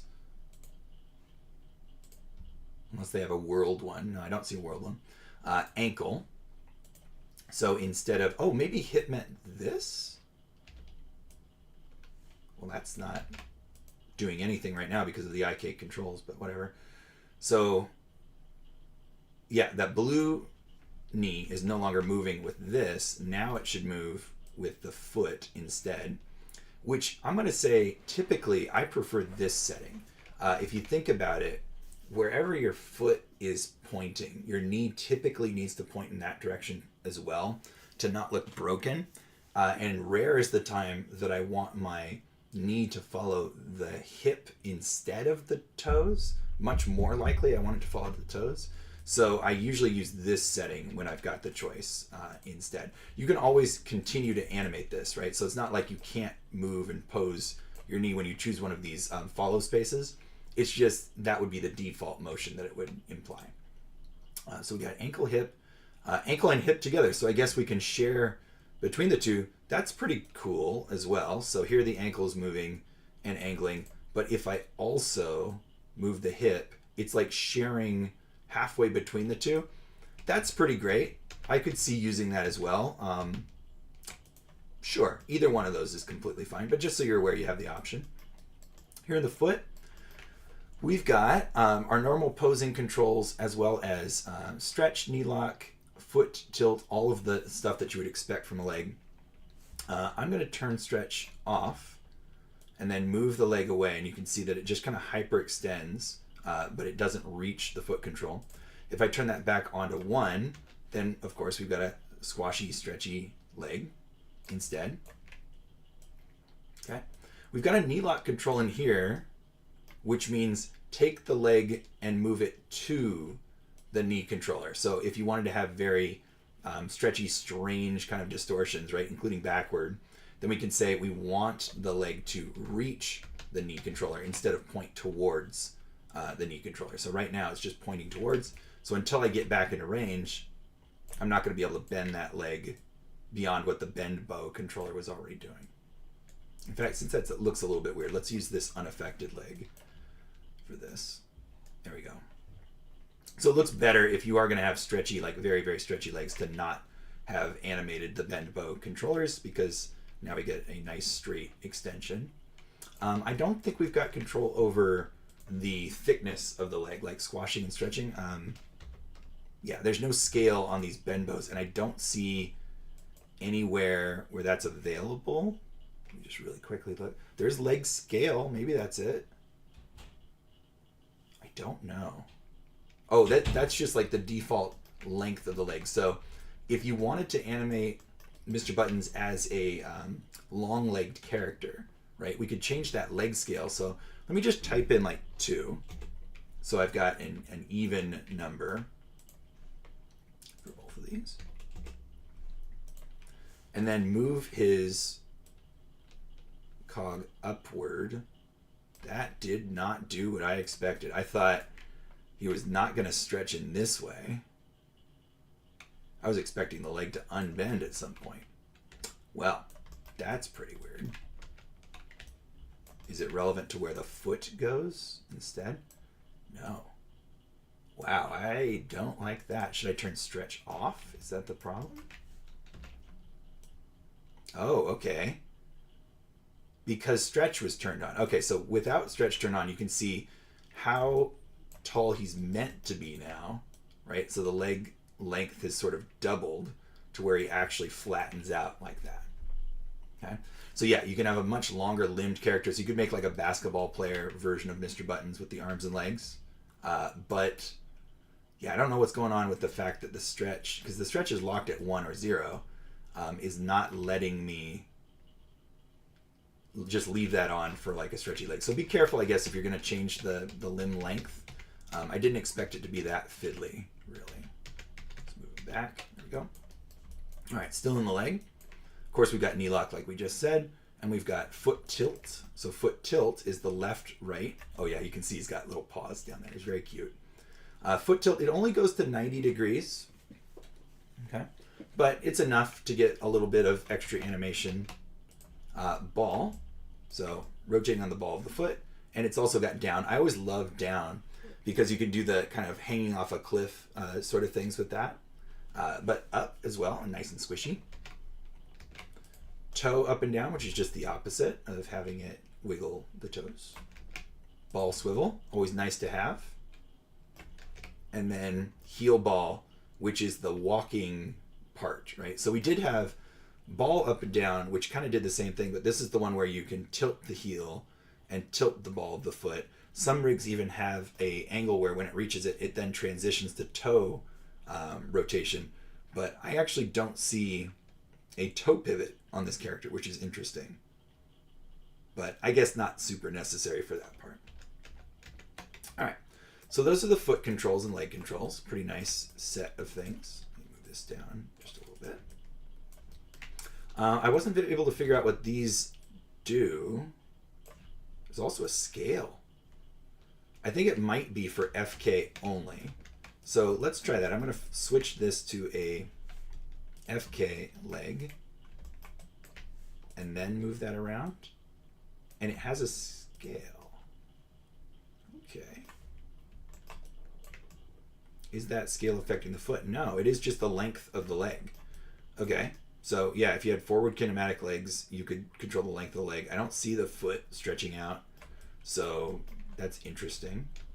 But I'm not sure why they're still showing when the IK selection is on, because then they wouldn't matter anymore.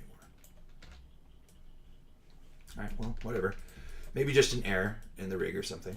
As we looked at the cog earlier, there's a bunch of these multiples, right, which I glossed over. In addition to these visibility controls, but the multiples are very cool. Let's do it with the legs since it's going to be easier to demonstrate since we haven't done arms yet. So if I turn on multiple leg, let's do the right hand side. Multiple leg 1, right? So now we're going to have this one and this one. Hopefully they're named properly. Mr. Buttons R leg. Mr. Buttons R leg 2. Yeah, okay. Then another. And another. So we got up to 4 limbs, right? Per limb. So if you want to do a really wild scramble, right, you can do that. You can have a really wild scramble. Just be aware that now you've got that many controls and that many poses to do. Oh, this is interesting. when that number is fractional, the leg is semi-transparent. So you could have these legs fade in and fade out, or be a ghostly, half version of a leg, that's really cool. I've never noticed that was a feature. I knew about the doubles, but not the fact that they faded. That's really great. Okay, so very, very cool. You can tell why I've saved this rig until we were doing cartoony stuff, because man, is he set up for it. Can we just make him a spider? That's so gross. Another weird thing is that although this layer down here is the geometry visibility, there doesn't seem to be a geometry lock on some of these duplicates. So be careful, you might accidentally select the geometry on these duplicates. I would recommend grabbing these, setting your own layer and setting it to render, so that you're not accidentally grabbing something you're not supposed to. Okay, that would also potentially mean that now we've got a layer to turn my duplicates on and off, which makes it a little bit easier to see my primary pose. Kind of cool. Okay, let's move up the body then. Let's do the tail first, because it's a little simpler than the spine, because we got two control schemes for the spine. So here's the root of the tail, where we can orient, right, and position.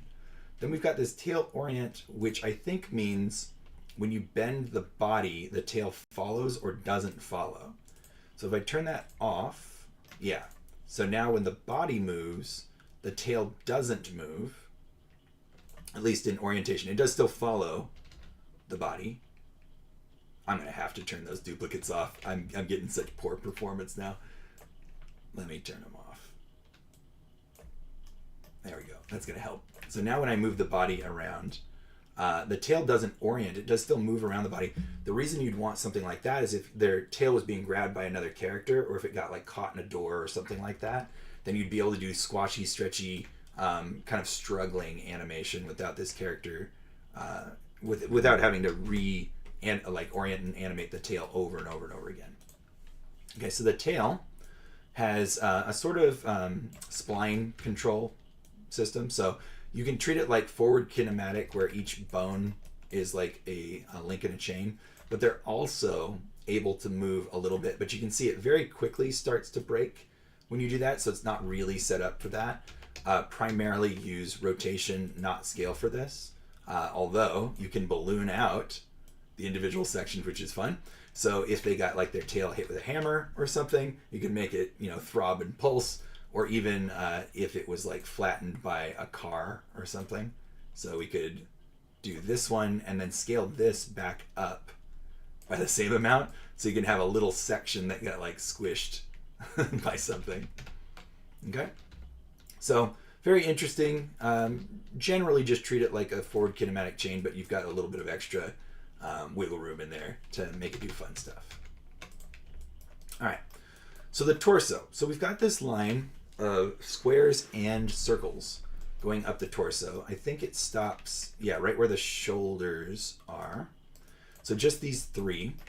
I believe that the circles, they're the forward kinematic chain. So they're the one that you guys are used to, where you just bend things, although they've allowed for translate on those as well.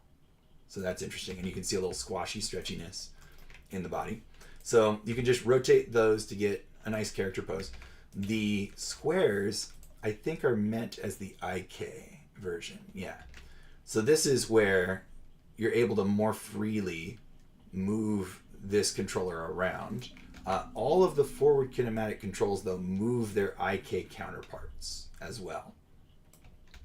This makes it a little bit of a challenge to understand like how you're supposed to control this spine, but essentially you could just keep treating it like a forward kinematic chain, with the one caveat that you can stretch things out and slightly move it to one side or another. So it makes it a little bit more pliable, a little bit more like clay than what you might be used to. If you start moving these things in opposite ways though, so like the IK control moving and rotating in this direction, while the forward kinematic control is rotating in the other direction, that's where you're going to run into problems and strange things happening. So try not to make them fight each other. Okay. they should kind of layer on top of each other instead, with the rings being the primary thing and the squares being the secondary thing.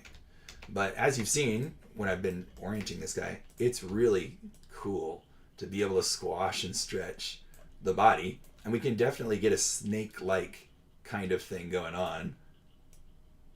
Okay, but be careful because it will quickly start to break if we're a little bit too rough with it, so to speak. So if I rotate this back, whoa, there we go, starting to get it break. So I rotated this in the left direction, rotated this one back to face in the right direction. I'm going to rotate this one once more in the left direction. You can see like getting an S is not really happening here. Okay, kind of, but not really. But to get a C, so if I rotated it over here, we can definitely get a C-like shape instead. Let me see about scaling. They appear to not scale. So yeah, neither these nor those seem to scale. And I don't see any extra... Oh, this one does. Okay. Oh, wow. Huh. Interesting. Okay, yeah, it looks like you can balloon out the upper chest. So for breathing, I guess, yeah. And the bow tie sticks on. That's very nice. The shoulders lengthen out a little bit. So yeah, you've got the ability to scale the upper chest, just not the rest of it. And it's only on the square controller. So only on the IK controller. So be careful that you remember that if you want to scale that. But I didn't see it anywhere else. Let me set him back because he's getting really crazy. Can I scale this one down here? Yes. Okay, so just the two endpoints. So you can scale the hip crotch area. So I guess that's like if they ate a big meal, if they're filled with water or something like that. You can't scale the middle one, but you can scale the upper one. I think the middle one scaled based on squash and stretch a little bit. So maybe if you want to scale the middle one, just move them closer together. Very, very fun. Little kind of plasticine character. Okay, continuing up the spine. This lower control is for the part where his bow tie is attached. I guess it's not moving.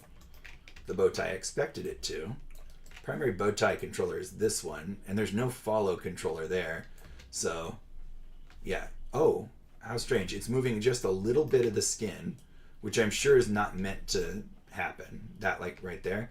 But the bow tie is meant to be able to be, like, grabbed completely off the character if you wanted to.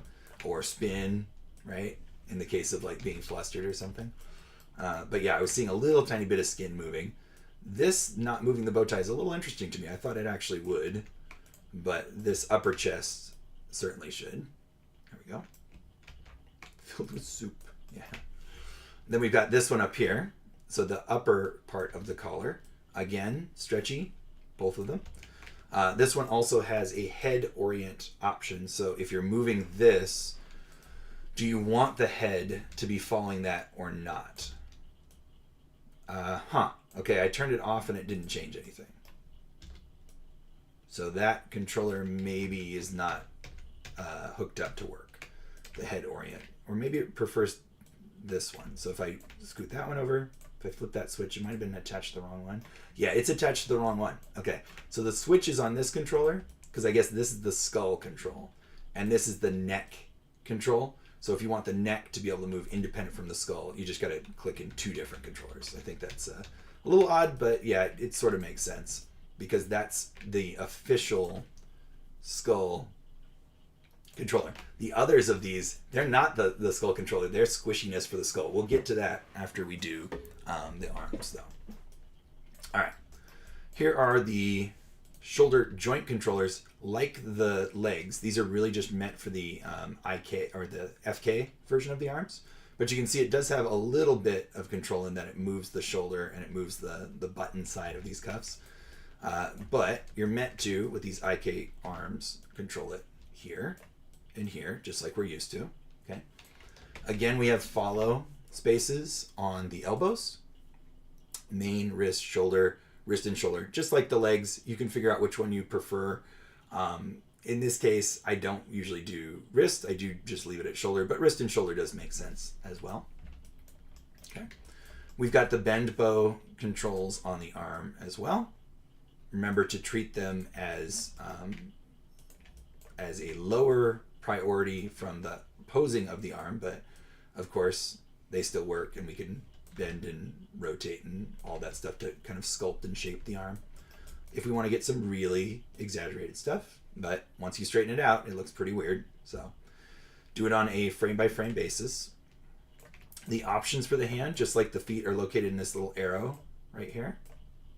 It's just the IK FK switch, and if I switch it, you can see now we've got these controllers for posing like a doll, but I prefer the IK for this demonstration. Okay.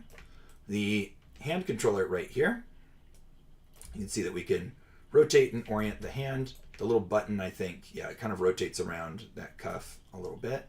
So this is primarily the palm that we're posing there. It does have scale.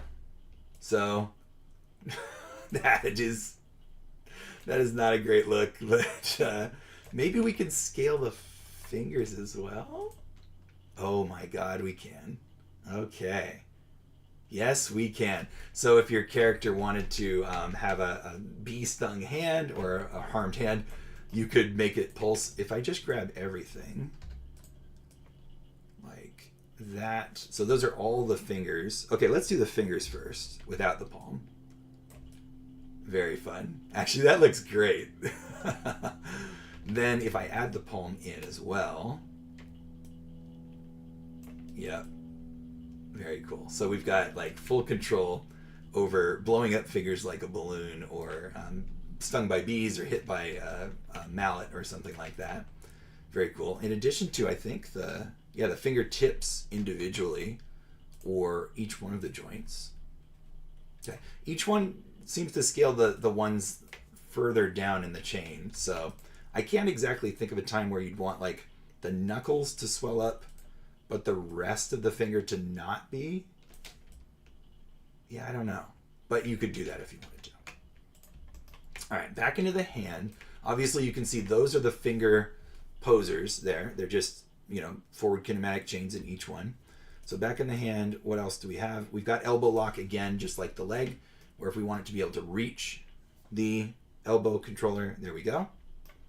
And the arm scale, which, similar to the leg, if you have IK, just kind of makes it longer no matter what. And if you had forward kinematic, would actually scale it properly. So be careful about arm scale if you're using the IKs. There we go. So far, so good. Let me see if there's anything I missed with the fingers. Yeah, each one of them is just, well, you can also translate the fingers too, which is not usual, but it would be one thing that you could do. Translate spread value, rotate spread value. Okay. What is that? I don't know. I don't know what that is. Oh, and it's not present on the other two. So not exactly sure what that's referring to. It doesn't seem to move the other fingers. I don't see a control that seems like it would obviously do anything to that. So yeah, let's just assume that these are forward kinematic chains with scale and flexibility. But yeah, there's one little value here. I'm not sure what that's meant to represent. Okay, the head and face. There's a lot going on up here. Definitely remember that we can turn on the visibility controls down here in the cog for the facial controls, because there's so many of them. Let's just try to go through each one. So this is the skull controller like we started before. This is the jaw control. So the rotate, translate, right, and scale for the jaw is this larger one of the two. This smaller one is the lip. Okay, so you can swell that up as well. Okay, we can move it if someone's grabbing onto their lip and moving it around. You can rotate it to just flare the lip in or out. Very, very fun, very flexible. Okay, we've got our two corner mouth controls here, right? Stretching it around to get our Facial expression, I love this method of facial control. You can see it's really satisfying because it's locked to its own space, but the sculpture is going into the mass of the cheek regardless of what you do. So you don't have to be careful about it. You can just have fun and just freely move it around.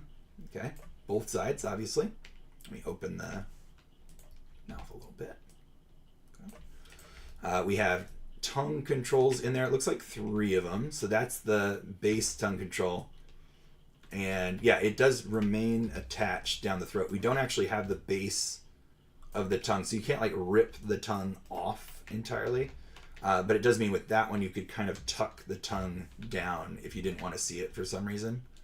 But it would, yeah, start to stick out down here. So be careful if you do that. We do have rotate, translate, and scale for all 3 of the tongue controllers. And that, of course, means that we can yank the tongue, rotate it, bring it out here, and do big expression. Oh yeah, okay, so make sure you know that these inherit, so that doesn't have to go out as far once you bring this one out. And even the first one was able to move out of the mouth without ripping the tongue off. So here we've got the first one. I'm going to put it up a little higher, bring this one down and back a little bit.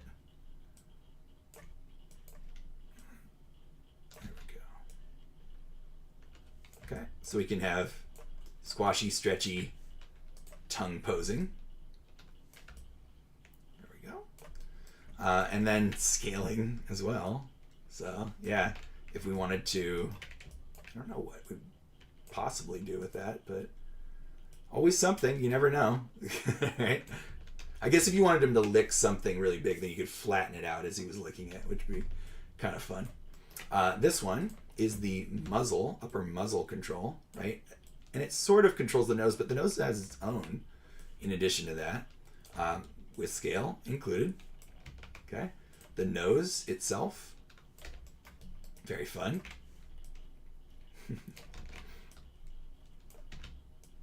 This is one of the most fun rigs to play with by far. Okay, so all that stuff has flexibility. And these are for the cheeks as well. So we've got the kind of fluff and cheek on this side, complete with scaling. So they could blow up their cheeks or something like that, like a cartoon character does, as well as a secondary one for additional flexibility, including the hair. And if you go and look at Mr. Button's rig, the page, there's lots of demonstrated poses just in the showcase that are really great. To make him look depressed, you can have the hair droop down, the cheeks and hair droop down, the jowls. Do kind of a droopy dog thing with him. This is the base of the stalk of the head. What do they even call this? Just head control. So the base of the stalk of the head, which is also posable, right? Almost like a whole little character. No scale on that one, but that's because this is the squash stretch control for the whole head up here, in addition to posing the top of the cranium. So you can get some weird, screwy cartoon poses with this as well. Just like the spine, that one's broken into two, with this being the primary poser and this being IK and scale. Okay, so you can balloon up the top of the head up here and move that around. But again, treat this one as primary, treat that one as secondary when you're posing it. His eyes are a little bit unique. Let me untwist his head. In that we don't have eyeballs per se, we just got like eye dots. So these move around in the mask space of his head rather than locking onto something in the environment. So if you move them together, right, he can appear to be looking in direction. You can also accentuate that with rotation if you want to. So he's like a proper cartoon character in that sense, that he's got like this mask shape to move around in. I do wish they could wander off the head, because for like a cartoony outtake, that would make a lot of sense, but we're already getting so much, we can make them really, really, really big. Is there a limit? No limit. All right, do with that information what you will. Okay. Okay, and they do go negative at some point, so you can shrink them down to basically nothing if you want him to not have any eyes. One question I sometimes get is how do you make him blink? Like that is one option. The other option is to use the brow shape masking instead as like a stand-in for blinking because it's nice and flexible too. Okay, so you can get the appearance of a blink with like a combination of the eyeballs and the brows together, but really scaling down is kind of what you do for a blink in this character. Really nice mask shape, as you can see. This is limited to translate Y only. This is also limited to translate Y only. There's no scaling on that one. I guess if you want that scaling, start getting the head flexibility in there, right? Or you can scale this one, right, a little bit to get more exaggeration. Ear controls, same story as the rest of the body. You can pull them, you can aim them, and you can inflate and deflate them, just like everything else. So very fun little guy. And then finally, up at the very top, we've got the little hairs on the top of his head, which you can flex and move and scale for some reason. I don't know, for like a really exaggerated thing. But yeah, the little hairs up there. I don't think there are any hairs on those. I didn't see any switch for that. Bend controls, bow tie, collar, cuffs, teeth. Yeah, everything's turned on. We don't have multiple heads. Got multiples of everything else. All right. So there you go. That's Mr. Buttons. He's really, really fun. The other ones aren't going to take quite as much time to demonstrate, but they are fun as well. All right, so let's, actually it was a reference that I did anyway. So let me go to my reference editor. I'll turn him off. Maybe I should just open the other ones. Mr. Button is so dense. My computer's having a lot of trouble with him, even just turning it off.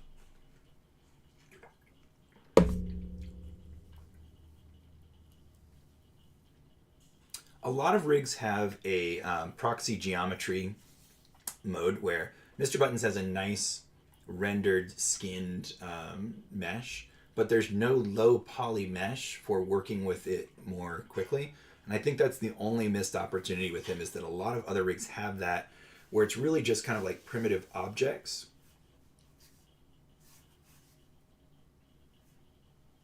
Okay, tell you what, it's noon right now. I'm going to take a break just like we would for a lunch, but it's going to be shorter this time. I will go get some lunch. It's not going to take 8 hours. I'll go get some lunch and stop talking for a little bit, let my computer catch up to what Mr. Buttons is doing right now. And officially, I'll come back at 12:30 and resume lecture. All right? So if you want to drop questions in the chat, I'm going to leave this streaming, but I'm just going to stop talking and mute my microphone, and I can respond in chat. So I'll see you at 12:30.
Spooky jump scare. There you go. There's your spooky Halloween jump scare. Wow. I waited so long that I died. All right. Put that aside. All right. So we're back. I think I got everything. Yep. Audio's going up. Good. This is the next one. Squirrely. Squirrely's texture is really weird. He kind of looks blue and sickly. So I kind of just don't even use it, and I just use the untextured version. It's included with its texture though, so you can hook it up if you'd like to. I kind of just think picking a color would be just as good for him. But let's go ahead and take a look at the rig. One problem with Squirrely, he's a little bit older. He's got all of the joints still showing inside of his body. So before animating, we have to hide things so that we're not accidentally selecting joints all the time. So I'm going to go up to show, none, show, polygons, and then one more time show NURBS curves. And that should be all we need for animating Squirrely. The mesh is also not on a layer. So I'm gonna just, actually let's just hide the curves so I can grab all the mesh and add my own layer. So I can set it to R.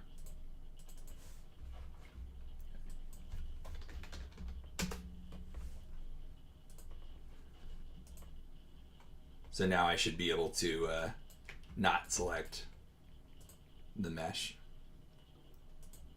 So some of the rigs come fully set up, some of them don't. Squirrely just unfortunately didn't come set up that way. And I can't remember if I fixed the one that's on the server for you guys or not, but there we are. Interesting. I've also got yellow channels. Why do I have yellow channels? Okay, I don't see any animation. Yeah, I'm not sure what's going on there. But I should be able to animate everything. Oh, I see. What?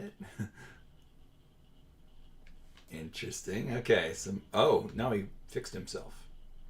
So for just a minute, he didn't follow along. Yeah, there we go. He's working. Well, it's one of the three options. If this one ends up being too glitchy, we've still got Willy as the third option, but it looks like he's acting a little bit weird, and having the yellow channels, I don't remember what that means. Sync selection, graph editor, break connections. I don't want to break connections on anything. Yeah, I can't quite remember what yellow channels means. I think that's typically a constraint, but there shouldn't be any. I don't see anything happening. Anyway, let me show how to use Squirrely. So again, we've got a controller on the ground to position the entire character. We do have scale available. Let's see if it... Nope. Nothing seems to malfunction, so that's good. The foot controls down here, we've got little squares on the ground, a lot of channels. Okay, IK legs. This little arrow is the pole vector, I believe. So you can rotate to aim it if you'd like, or move it like a normal pole vector. Either way is okay. Slightly different though. There are some toe controls, so we can wiggle all of those. We've also got middle and last joints for all the toes. And toe IK, which is one of the few rigs I've ever seen that. So I'm going to turn the toe IK on. So what does that mean? I don't know what toe IK means. It doesn't seem to be doing anything. Raise heel? Not sure. Not sure what the toe IK is supposed to do. I don't actually see it doing anything. Okay. Side to side. Not doing anything. Let me turn that back off again, just in case. There we go, side to side. Toe stretch. Okay. So for each one of those. In the foot, we've got raise heel. Okay, like we'd expect. Going the opposite way seems to glitch it out slightly, so maybe don't do that. Swivel heel, which is pretty weird on this kind of character.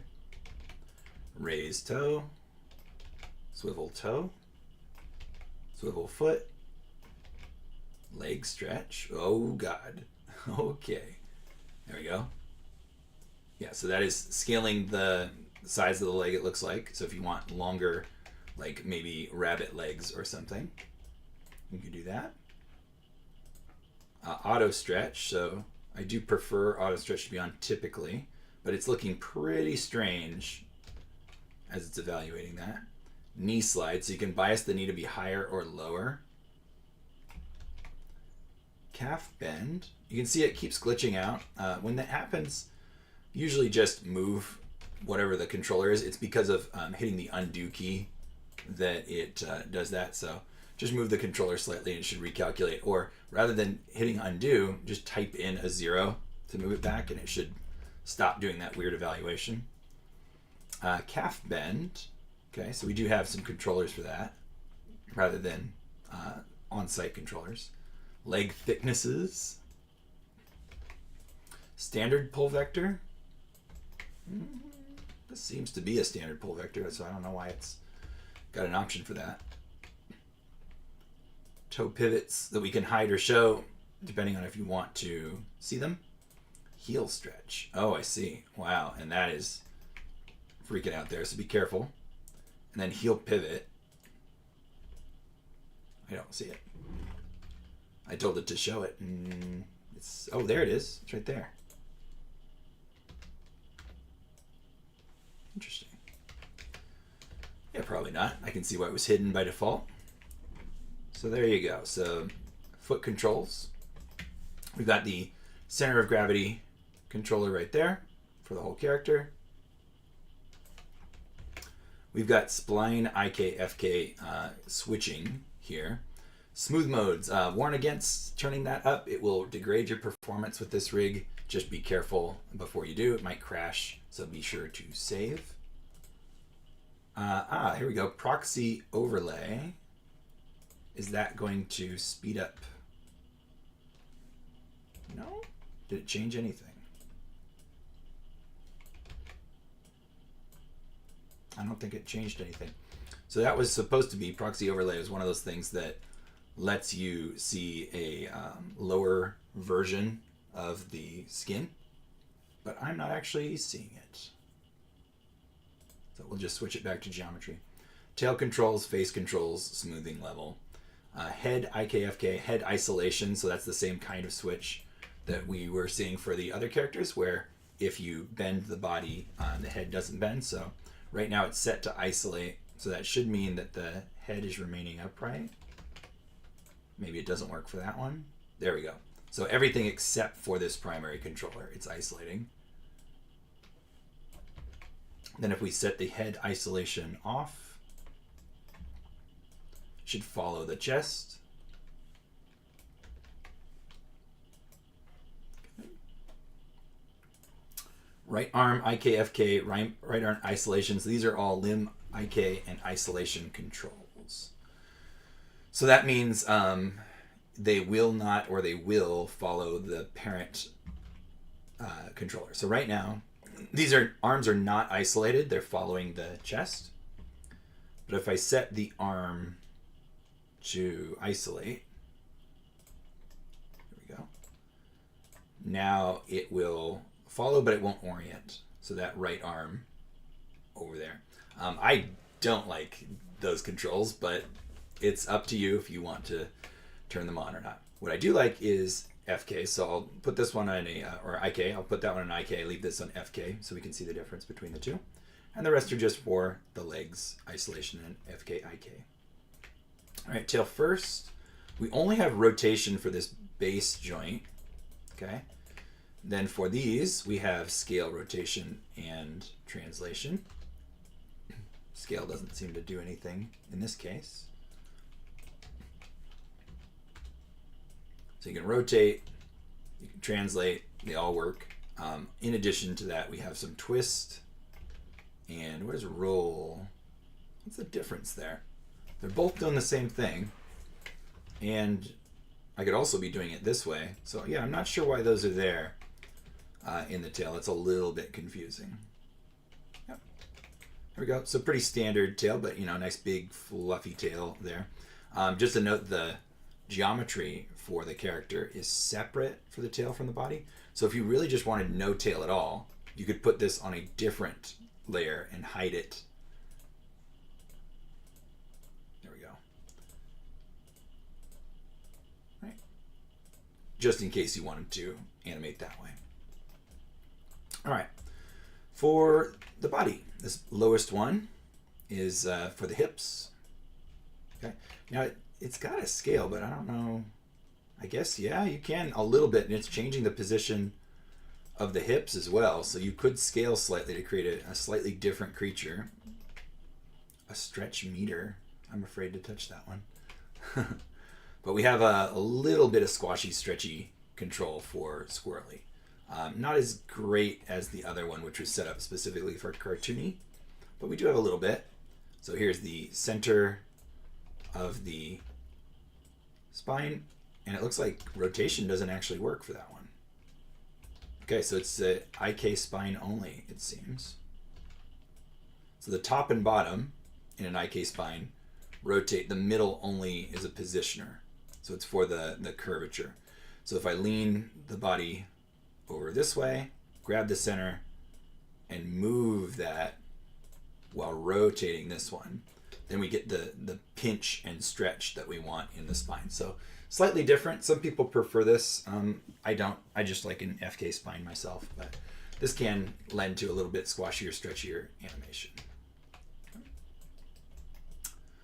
These pins, those should be the clavicle controls. They are the same controller, just going all the way through. So here's the clavicle, shoulder, and clavicle, shoulder over here. And you can see, because this is IK, this one is shrugging versus moving the entire arm. What are you? Oh, this is how they do the pull vectors for the elbow. So again, this is the elbow bend. If I move this back, that's aimed up or aimed down. This is how they intend for you to do it. You can also take and move that. Well, I could for the legs. Apparently I can't for this one. Nullify twist, add to twist. So in case you get anything weird happening, take a look in here and try to fix it with the internal channels of that. Okay, but here we are. That the hand can move and position itself. Do we have scale for this? Yes, we have scale for hands. That's very nice. Okay.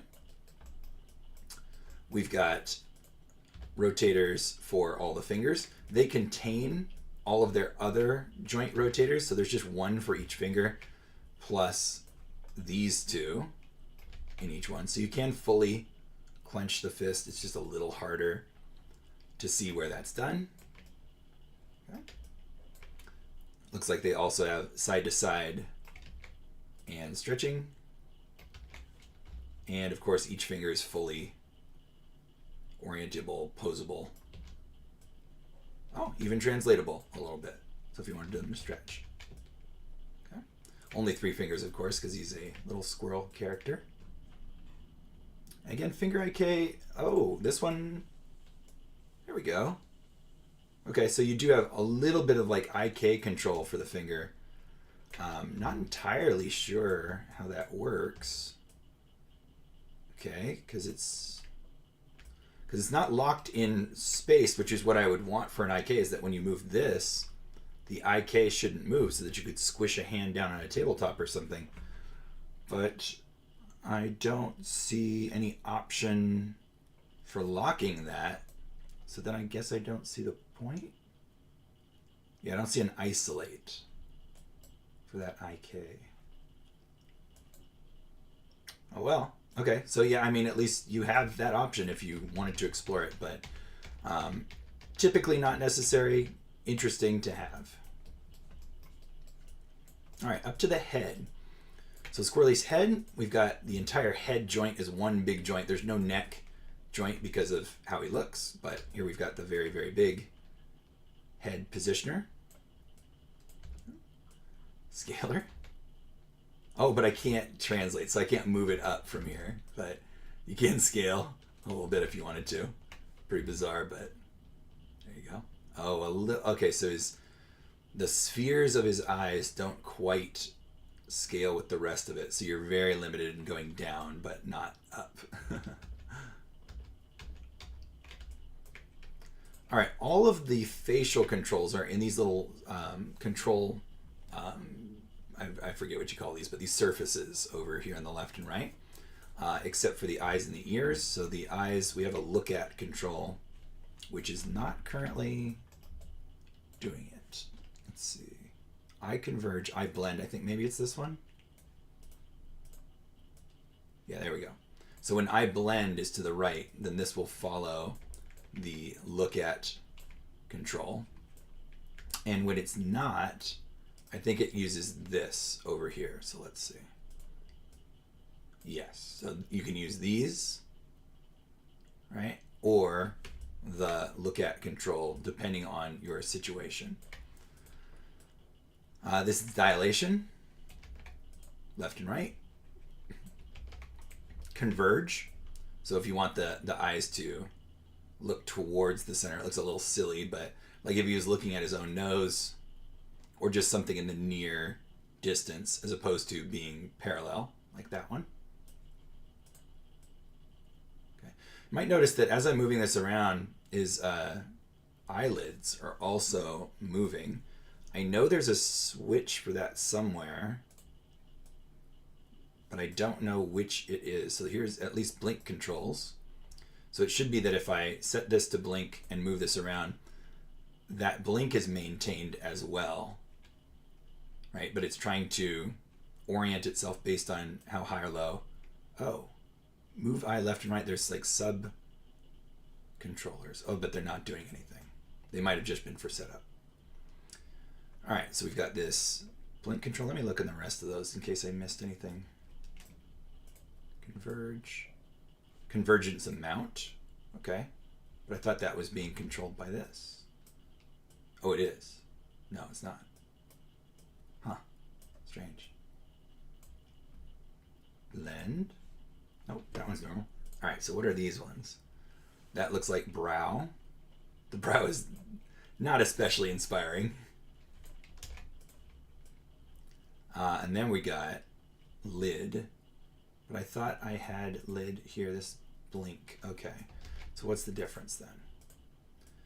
So if I put this at the top and move the eyes around, is the lid going to stop caring? No. Nope, it still cares, still doing it. So it looks like left and right is the lower lid, up and down is the upper lid. So this is like as relaxed as the eye could ever be, I guess. And then this would be tight and tight. Okay, so tight closed eyes, lower left-hand corner, but it does seem to overlap a lot when I do that.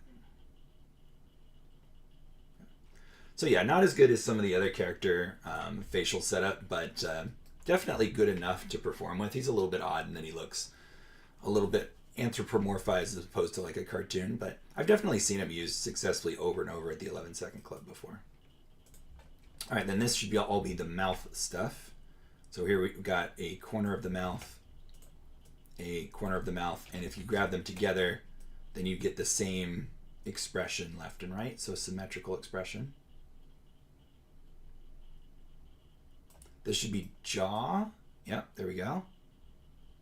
Biasing left, right, up and down, and a little bit of nose there as well. Tighten the lips together or let them be apart, so the M kind of shape. And the nose. Make sure I didn't miss anything in there. I don't see any extra controllers for like tongue or whatever. It may be that Squirrely had to have a shelf installed or a control surface. A lot of rigs do. It's not just that you have all of the controls right here visible in the rig every single time they are packaged together to be distributed. And I oftentimes forget or just don't do anything with those packages, which I definitely should, especially if a character rig has features. But I leave everything in there each time I package them to use. So this is Squirrely 1.1. There might be an updated version of this. I also have a Wabbit version, which is just like longer ears and cottontail instead, but it's the same rig. And this info.txt, which will tell you all about the features of the rig if I miss anything, and probably tell you where it's distributed from as well as who made the rig. All right, so that's Squirrely. One last one, we're going to take a look at Willy.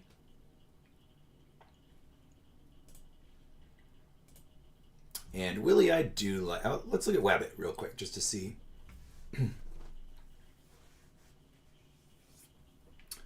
Wabbit.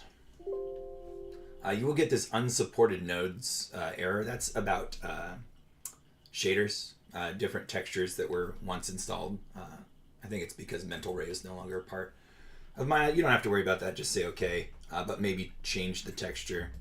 Jackalope. I can't remember if this was packaged with it or if I made this, because at one point I animated Squirrely as a piece of roadkill that had been hit by a car with two characters freaking out about what to do about it, and it was a jackalope. So I can't remember if this was originally packaged or if I did it. Who knows? But yeah, cute little jackalope version of Squirrely. All right. So let's look at Willy. And then we'll be done for today, unless anyone had any questions in chat. Create the reference. We're going to look for Willy. So in Willy, there's a ghost version of Willy. Sorry to disappoint you, that doesn't work. I was trying to do it. I've even tried more recently. I don't exactly know how they rigged Willy, and it's detailed enough that I can't break it apart to replace his legs with a ghost tail. But I was at one point going to do a ghost animation with the upper half of Willy and the lower half of a ghost, and I kind of abandoned that because I couldn't figure out what I was doing. So don't be too disappointed that the lower half doesn't work. Here's Willy. What a gentleman. All right, so we've got controls and geometry here. So go ahead and hit the R on the geometry layer so that you're not selecting that. But just like in some of the other rigs, we've got all of the internals showing in Willy, so we don't want that to be the case. We want to show none in our viewport, then show polygons, and show NURBS curves. That should be all that we need, as well as hitting 6 to see the textured version, which he is very cute, little Sesame Street-esque kind of character, but very easy to do your play blast if you just want to turn that off when it's time to show your animation. So yeah, Willy's cute. We've got this lower circle for positioning around in the scene. There's his version number and a uniform scale if you need to fit him in a different scene, which I believe works just fine. I don't see any problems with that. Just don't go negative like I just did. Okay. Starting down at the bottom, we've got these little circles. They are the options for each one of the limbs. So we've got an FKIK blender. So here's the forward kinematic legs like a doll instead of the IKs, which I normally prefer. There we go. We've got stretch, so we can make them, I guess just not or yes. So here it is hyperextending, and then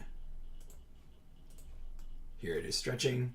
We got upper limb scale. Okay, so this is where we could make a taller character. Upper and lower limbs. So now his natural height, let me turn this stretch off. Wait a minute. Okay, I guess it didn't care about the leg scale. Yeah, it didn't care about the leg scale once I turned this stretch off. Maybe it's supposed to be at 1. No. Okay, so I guess we can't Can't have him straighten his legs if you're using the limb scale. Knee bias. Oh, we can bias the knee up and down though. That's fun. Or auto bend. Should be auto bend. Whoa. Okay. What's happening there? All right, I'm messing him up. Let's set those back to 1 each with a stretch of none. Auto bend of 1 does that. Well, now, I don't know why it's doing that. Bendy control visibility and pole vector visibility. Okay, so let's turn on bendy control. The pole vector is one that you're really going to need, actually, because I only just realized that it wasn't visible right from the start. So there we go. So I don't know what's up with auto bend doing that. Okay. Yeah, I don't see any good coming from that. So here is the bendy controls, though. Those are nice. So just like Mr. Buttons, we can sculpt the shape of the leg very specifically. It looks like it doesn't give us rotation, so we probably don't need it. But there we go. If a character was, screeching to a halt, we could maybe do something like that. And of course, the leg does still bend with IK. Let me turn back on stretch. See if anything breaks. No, we're good. So yeah, I prefer stretch and IK. I guess auto bend is really strange. And then if you want the bend bow controllers, we've got the option to have those as well. Okay, anything else? Bendy controls pole vector visibility. So yeah, here's the pole vector. There's a knee lock. Cool. So we can have the whole leg actually lock to this position, right? This position over here, in case you need them to crawl on the ground or something.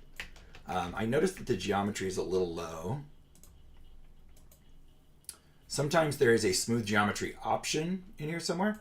If there's not, you can grab the geometry itself or not. Okay. I guess I can't grab the geometry. That's weird. It hides and shows, but it doesn't require. Okay, so they're doing something under the hood here. And this is what I'm talking about. Like, I don't quite know what's happening there to lock that. But if we could select the geometry, which I could start drilling down in here and find it, we could hit 3 to make a smooth proxy version of the geometry. Oh, it must be in there. There's the group. There's the body. And so, yeah, I'm not actually selecting, I'm not actually selecting the eyes, the hat, or whatever, but that's fine. I only wanted this one so that I can hit 3. There we go. And we've got our proxy smooth version of our character for rendering. Now it looks a lot better. I'll leave that on and see if that messes anything up. Hopefully it won't. But yeah, it's nice to not have to select the character geometry, but I don't know how they lock that. But yeah, it does make it look a little bit nicer. Okay. There we go. I'm going to turn the knee lock off again. Wait, where did that go? Oh, it's here. Turn that off so it's not so strange. In this diamond for the foot, looks like we've got leg twist. So if you don't want to use the pole vector, you can just use the leg twist and leave that off entirely. Ball heel roll. Very nice. Toe roll. Heel twist. Heel rock. So that one's a little odd. I've not often seen it where it's on a central axis like that. Usually it's rocking off the sides. Oh, there it is, inside outside rock. So we've got several for this. Cool. Toe twist. Toe rock. Oops, I didn't put it back. So wait a minute. Toe rock and heel rock. Not the same? Toe up and down. Oh, maybe it's relevant to this. So if I go toe up and toe rock. No? It's on the same axis. I don't know. Or ball heel and now heel rock? No. Those two seem to do the same thing as far as I can tell. Anyway, toe up and down. Inside outside rock. There we go. That's the flopping one. Flop, flop. And then pole vector no follow. What do you mean? Okay. So if I turn that off,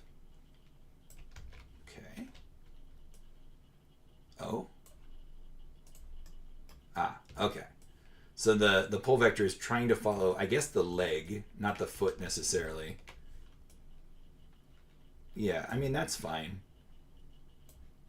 Having it follow the leg, for me, is preferred, but if you did have a leg lock and you wanted the character to like crawl on the ground, you'd probably want to turn that off so it could actually stick into space. Okay, so there we go. Controls for the legs. This one, darker controller, a little harder to see, but is the primary mover for the body, the center of gravity control. There you go. You can see he's got IK arms by default. This should be the squash stretch control for the hip area, which is very nice and satisfying. Also kind of doubling up as like the hula. I don't know why these are separate. So that's an FK body control. This is an IK body control, but they're not lined up as they normally are in other rigs. I don't know if it's significant or not that they're not occupying the same space, but it definitely changes the way it behaves. So be careful about that one. So this is the central IK for the body, so not squash and stretch, just position. And then this is the squash and stretch for the top of the spine right here. And I think you can just use IK and ignore the FK if you want to. Yeah, it looks like it. He's pretty flexible. Although, yeah, I actually shouldn't have done that last one. I should have done this. There you go, to get the hips into the action. And then we can adjust a little bit with that one. Okay. Or you can stick to the forward kinematic controls, these ones right here. But then you don't get that fun squashy stretchiness. So I just don't like using both. I mean, if they were overlapped the way I would normally associate them, is that I'd use the forward kinematic as the primary controllers and the IKs as the secondary, but in this case you might be able to just pick one or the other.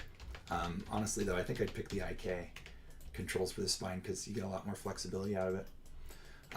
Moving up there, we've got the neck.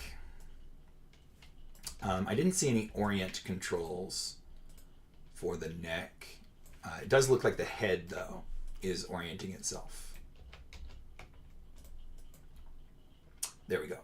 Translate space, neck, upper spine, cog, or all. Orient space, all, neck, upper spine, or cog. So again, I prefer to have it follow the previous thing. Okay. There we go. Oh, I see it was on, what was it on before? It was on all before. So neck, I guess, is what I would prefer. This one, so that it behaves anatomically accurately. But if you had something special happening, like they were doing some really fancy, dance where their head is staying still, or a character's grabbing onto their head or something, you might want to change that. Okay, so let's orient it back up.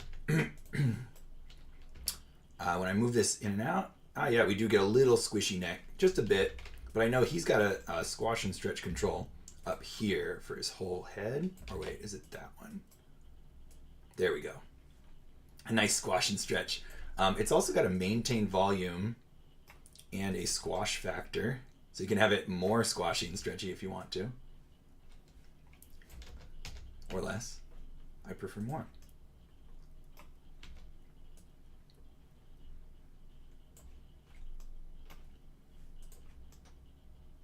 Yeah, there we go. Set that back to 1, set that back to 0. There's his head. It is only up and down for that. This is his hat control. I don't see any exposed controls for the hat, so although it can move, constraining it to some other object in the scene, I don't know if that would work. Well, let's just try it. Let's constrain it to, like, say, his own hand down here.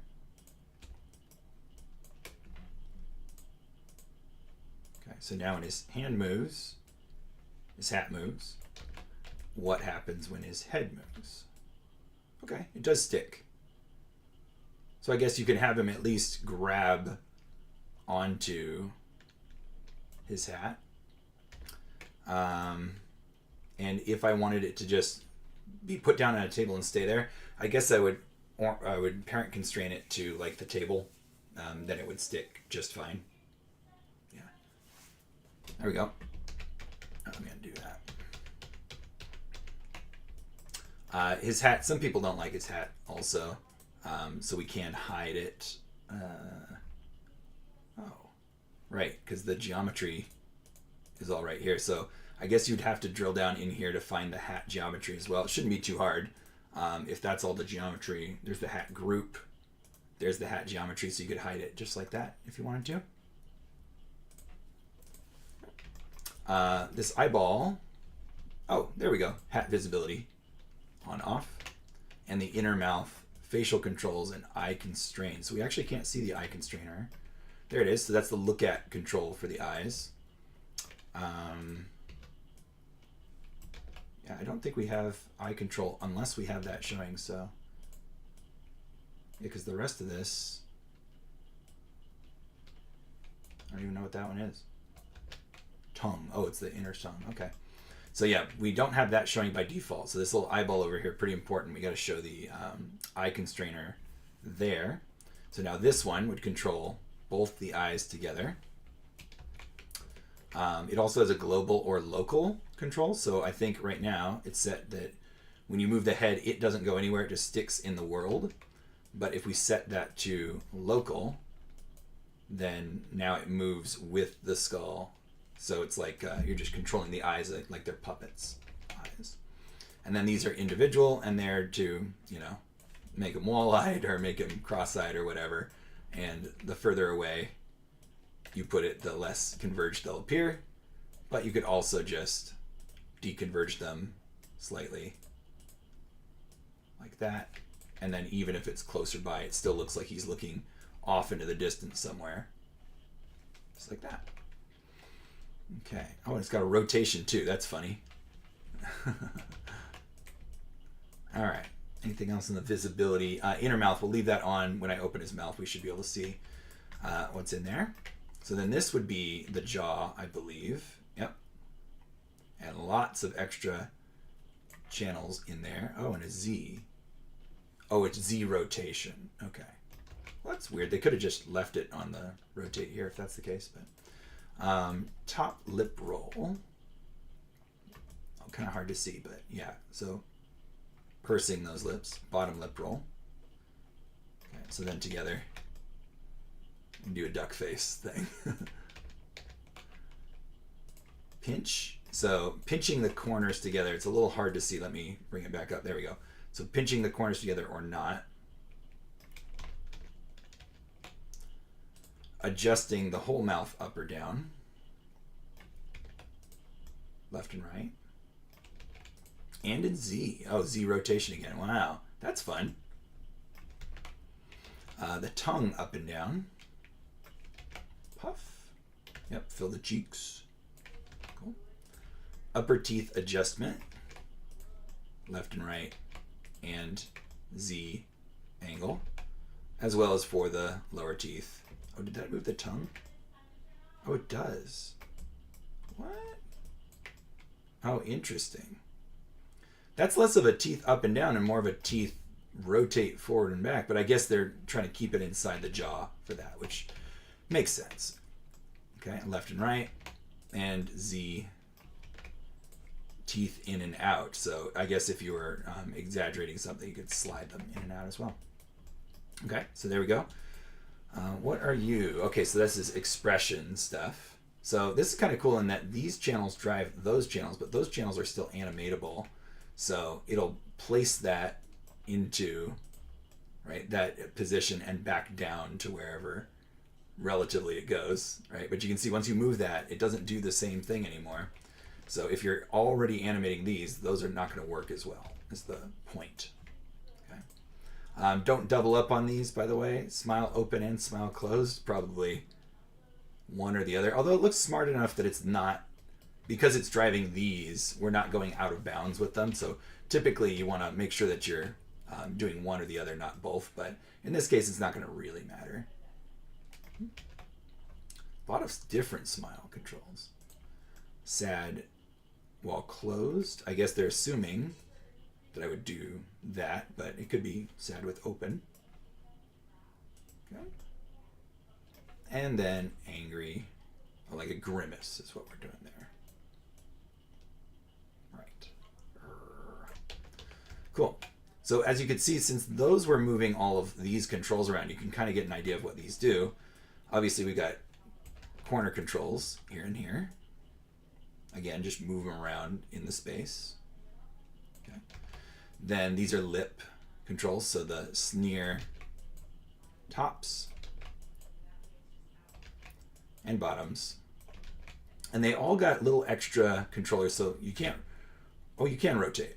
Okay, I thought it was calling it something else before, but yeah, you can also rotate. And I guess I can't move out except for with this one. There we go, so that's the one that can pull. There we go, translate in Z. So if you want to pull the lip out from the face, then you can use those. Okay. What do you do? Nose, okay. Nice. And translate in Z, so you can Pinocchio him. Or crush it. Very cool. All right. Yeah, there were more down in here. So there's also phoneme helpers. The A, I, E, O, U shapes. So when it comes time for us to do lip sync, this guy's a easy one to block in. That's a very good ooh. I like that. Consonant. So we would need to ch, right? Close the teeth. An L. Nice. Yeah, all of them are here. So he's a very easy one to block in for lip sync. Let me open the mouth though, because that was the tongue controls up here. Back of the tongue, middle of the tongue, tip of the tongue. Oh, wow, it's not. Okay, so it's not in the same space, right? It's a sideways space, but you can extend the tongue quite far outside of the mouth with that. So then what's this one? Oh, this is the side to side waggle of the tongue. Okay. That plus this. A little awkward, but yeah, I can appreciate what they're doing here. Okay. Does that mean the whole tongue can come out of the mouth? Yes. Yes, it does. You can just take his whole tongue away. Okay.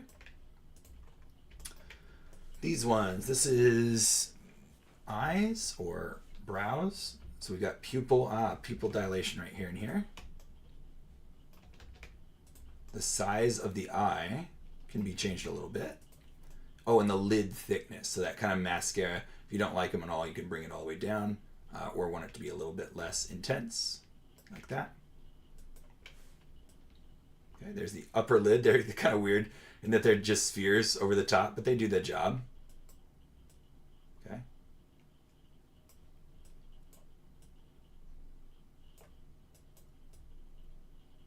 Oops, there we go.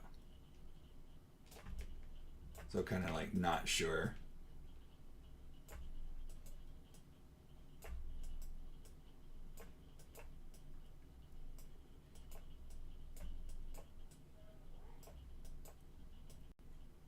There we go.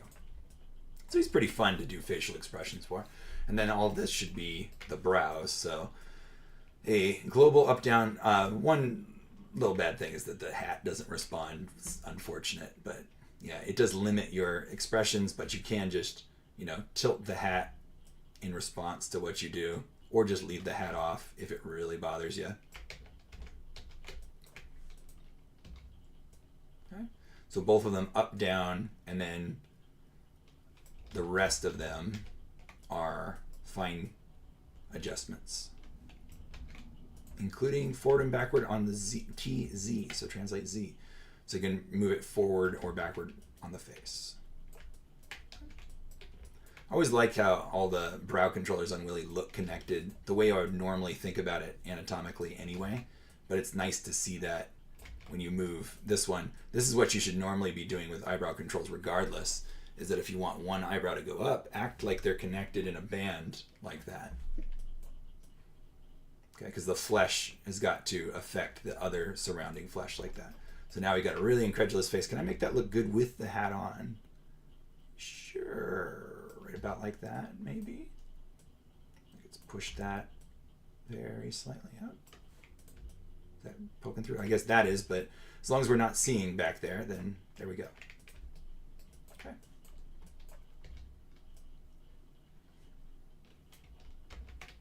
All right. So there you go. That's Willie. That's the third rig available for our homework. Again, we went over the assignment just a little bit earlier that I want you to do a cartoony outtake or exaggerated action between 1 and 3 seconds. You can reference other cartoons or draw it if you prefer. Use any of these 3 rigs. I don't mind which one. Have some fun with it and try to make it look entertaining more than anything. Understandable and entertaining because it's not going to really look realistic. Though I will make a note that even cartoon physics has a logic to it, that when a character is like going to fall down, they're scrambling to stay up in the air. They'll do something like pedal in the air or swim through the air or grasp or whatever. And that kind of logic reminds us of something that is real, like swimming or pedaling a bicycle or something like that, and then translates into a little extra motion as if they're kind of a hovercraft or a helicopter or something. And that kind of logic legitimizes even cartoon physics. So I will remind you of that. All right? If there are any other questions, you can email me and I will respond to that. I'll be sure to give you guys grades on everything you're doing. Happy Halloween, and I will see you next week.